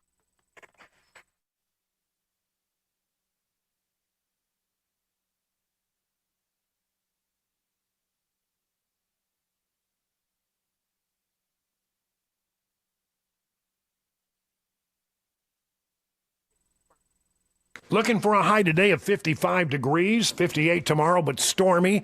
Weekend, Friday, Saturday, and Sunday, looking really good. Temperatures nearing 60 degrees and abundant sunshine. So after that cold snap earlier this week, that will feel good. Time now for the crisscross. We're going to be joined by Chris Hand, and of course, Joan Jones may jump in there, and Sam may jump in there as we talk about this, that, and the other. Guys, how's it going for you this morning? I'm good, sir. How are you doing? I'm doing really well. Let's really get this out of the way. Trump speaking tonight at 8 o'clock Middle Tennessee time, addressing the nation. To Joan and I's knowledge and our memory, we can't think of another time that he has spoken in the second term in a national address. What do you think he's going to talk about? Well, I mean, could be a bit of anything. Caroline Leavitt was out yesterday saying that they were going to be touting the successes and the accomplishments over the past year and teasing some policy that may be coming in the new year. I'm hoping for an immigration pause, but I won't get my hopes too high. But that's what I would like to hear. All right. Well, I think it's going to be economic, but the question I have is whether the networks will clear the president's address, as they sometimes do, sometimes they don't. If it is, and they were very reluctant to do so when they won't come out and give a clear reason for the speech. And initially they did, and now they're talking it's probably going to be economic. But there's so many other things out there. What's going on with Venezuela? What's going on with all these different investigations and the violence we've seen around the world and in our country in the last. There are a lot of things that he could talk about that could be legitimate topics. I just don't know whether the networks are going to clear it. I doubt that they will. In what way do you mean clear it? Like allow it to clear, air? give them the. So when the president says I want to address the nation, the first call is made to all the networks and the cable news operations. Well, the cable news operations are going to run it. Right. That's what they do. But will ABC, CBS, and NBC run it so that it's you can't turn away from it? I think the fun will begin when we start placing bets on the over under for when CNN or MSNBC, MS Now cuts in and starts fact checking. MS-13 now? MS-13 now. That's what I thought. Yeah. MS-13, I love that. Listen, I think it'll be interesting. But I'm going to definitely watch. I think it'll be, and we'll have a complete report on it tomorrow. I'm filling in for Dan one more day on the morning show, and so we'll have all the clips. So if you don't get a chance to see it tonight, don't worry. We're going to be on it like a duck on a June bug. Will you be watching it in real time, or are you going to be watching it at 3 a.m. when you're getting up to prep? No, I'll watch it in real time. I'll hang up for that. Okay. I have found that when I do the morning show, and then I go in and have a little lunch, that sleep becomes involuntary. So it just happens. I hear ya. You hear that one, do you? Oh, yeah. Yeah, when I did mornings in Pittsburgh on a music station, I learned how to fall asleep standing up. Yeah, I'm telling you, it is. As you get a little older, sleep becomes something that you have no control over. It comes and goes. When you want it, you can't get it, and when you don't want it, you get it. That's my sense of it. So I was talking about this story. They sold the last pennies for a total of $16.76 million. How many pennies was it that they sold? Well, it was a set of 3 of the last pennies. That's because we have several mints, right? So I guess it was I'm guessing, I don't know, like the Denver Mint, the Philadelphia Mint, whether the San Francisco Mint is it? I think that's where they are. I know a little bit about pennies because I used to collect pennies, and this is a very sad story. I agree with you. I have quite the penny collection myself. I got I got a half penny from back in the day. I got silver pennies. I got them all. Oh yeah, the old metal pennies from the World War II. Steel pennies. Yeah. Yep. Yeah. My dad started the penny collection. And, we had the little booklets and, here's a 1929 Denver. Here's a 1929 San Francisco. They got the little mint marks and, you put them in a little book and then, you keep the book, you put it away and you've got a collection of a representative penny from every year, right? And that's what penny collectors do. And some of them are valuable. I mean, you can find these odd pennies that are worth a lot of money. There's actually software now you can put on your phone where you scan a coin to find out if it has any value. You'd be surprised how many coins. I got a big bucket. When I get change, I just throw it in a big bucket, and then when I get a big bucket, when the bucket gets full, I take it in there and I turn it into cash. But now I think I'm going to have to scan it. So my dad gave me these books. He gave me like 4 of them. He had worked on them for years. I was about 8 years old. I spent them all on the popsicle man. Well, man needs a good popsicle in the afternoon, and I had those. That was the money I had. Worth it. So one day my dad has a friend over, and he's talking about the penny collection that he'd worked on, and he said, Bubba, go get that penny collection. Oh, no. Dad, I don't know where. I haven't seen it in a while. Him and all. Oh, did I get grounded? I was grounded for a year. He was so angry about me spending his penny collection. So years later, I rebuilt the penny collection. There you go. And gave it back to him. That's cool, man. I like that. I had to right that wrong. Yep. I was only 8. Come on. Did you also bring popsicles when you gave him the pennies? No, I should have done that. I should have done that for sure. But anyway. Popsicles and pennies. Yeah. I don't know. I don't think I ever found a real valuable coin. I tell you what I do have a lot of. He had a collection. He just had back in the day when quarters were actually solid silver, $50, silver dollars, they were all, they were actually silver. And he collected those, and he'd take them, he'd find a dime or a quarter or a $50, and he would just put them in a jar. And there was a huge jar of them that he had. You can't find those hardly any. Every once in a while, if you're lucky and you look at your change when it comes back, you'll find a rare moment where there's an actual coin that's silver, but it's rare. I know the JFK coins, the line in the sand was like 1964. Do you know what the line in the sand is for the other coins? I do not know. Worth a Google. Yeah. Yeah, I've got silver dollars, big Liberty silver dollars and stuff, but it all really, my dad started it and it just ended up with me over the years. I don't know why, especially after that unfortunate popsicle incident. Yeah. So tell me a little bit about what you got on the show today. Well, we'll preview that Trump announcement. We'll talk about the Susie Wiles Vanity Fair story that is that's pretty good. And man, it's pretty good. We also had J.D. Vance in Allentown, Pennsylvania yesterday, and the Brown University scandal just keeps growing. And it seems like everybody in leadership positions shouldn't be in leadership positions. It seems like everyone along the way. It's like, are you here because of meritocracy or are you here because of DEI? And I keep finding myself on the side of DEI. All right, it's all straight ahead on the Chris Hand Show, 54 minutes past the hour. And coming up in the news, Tennessee's child welfare system under scrutiny again. And we have some storms heading into the area. We'll have the latest in our forecast with Stefano as well. It's all coming up here at 9 o'clock on Super Talk 99.7 WTN.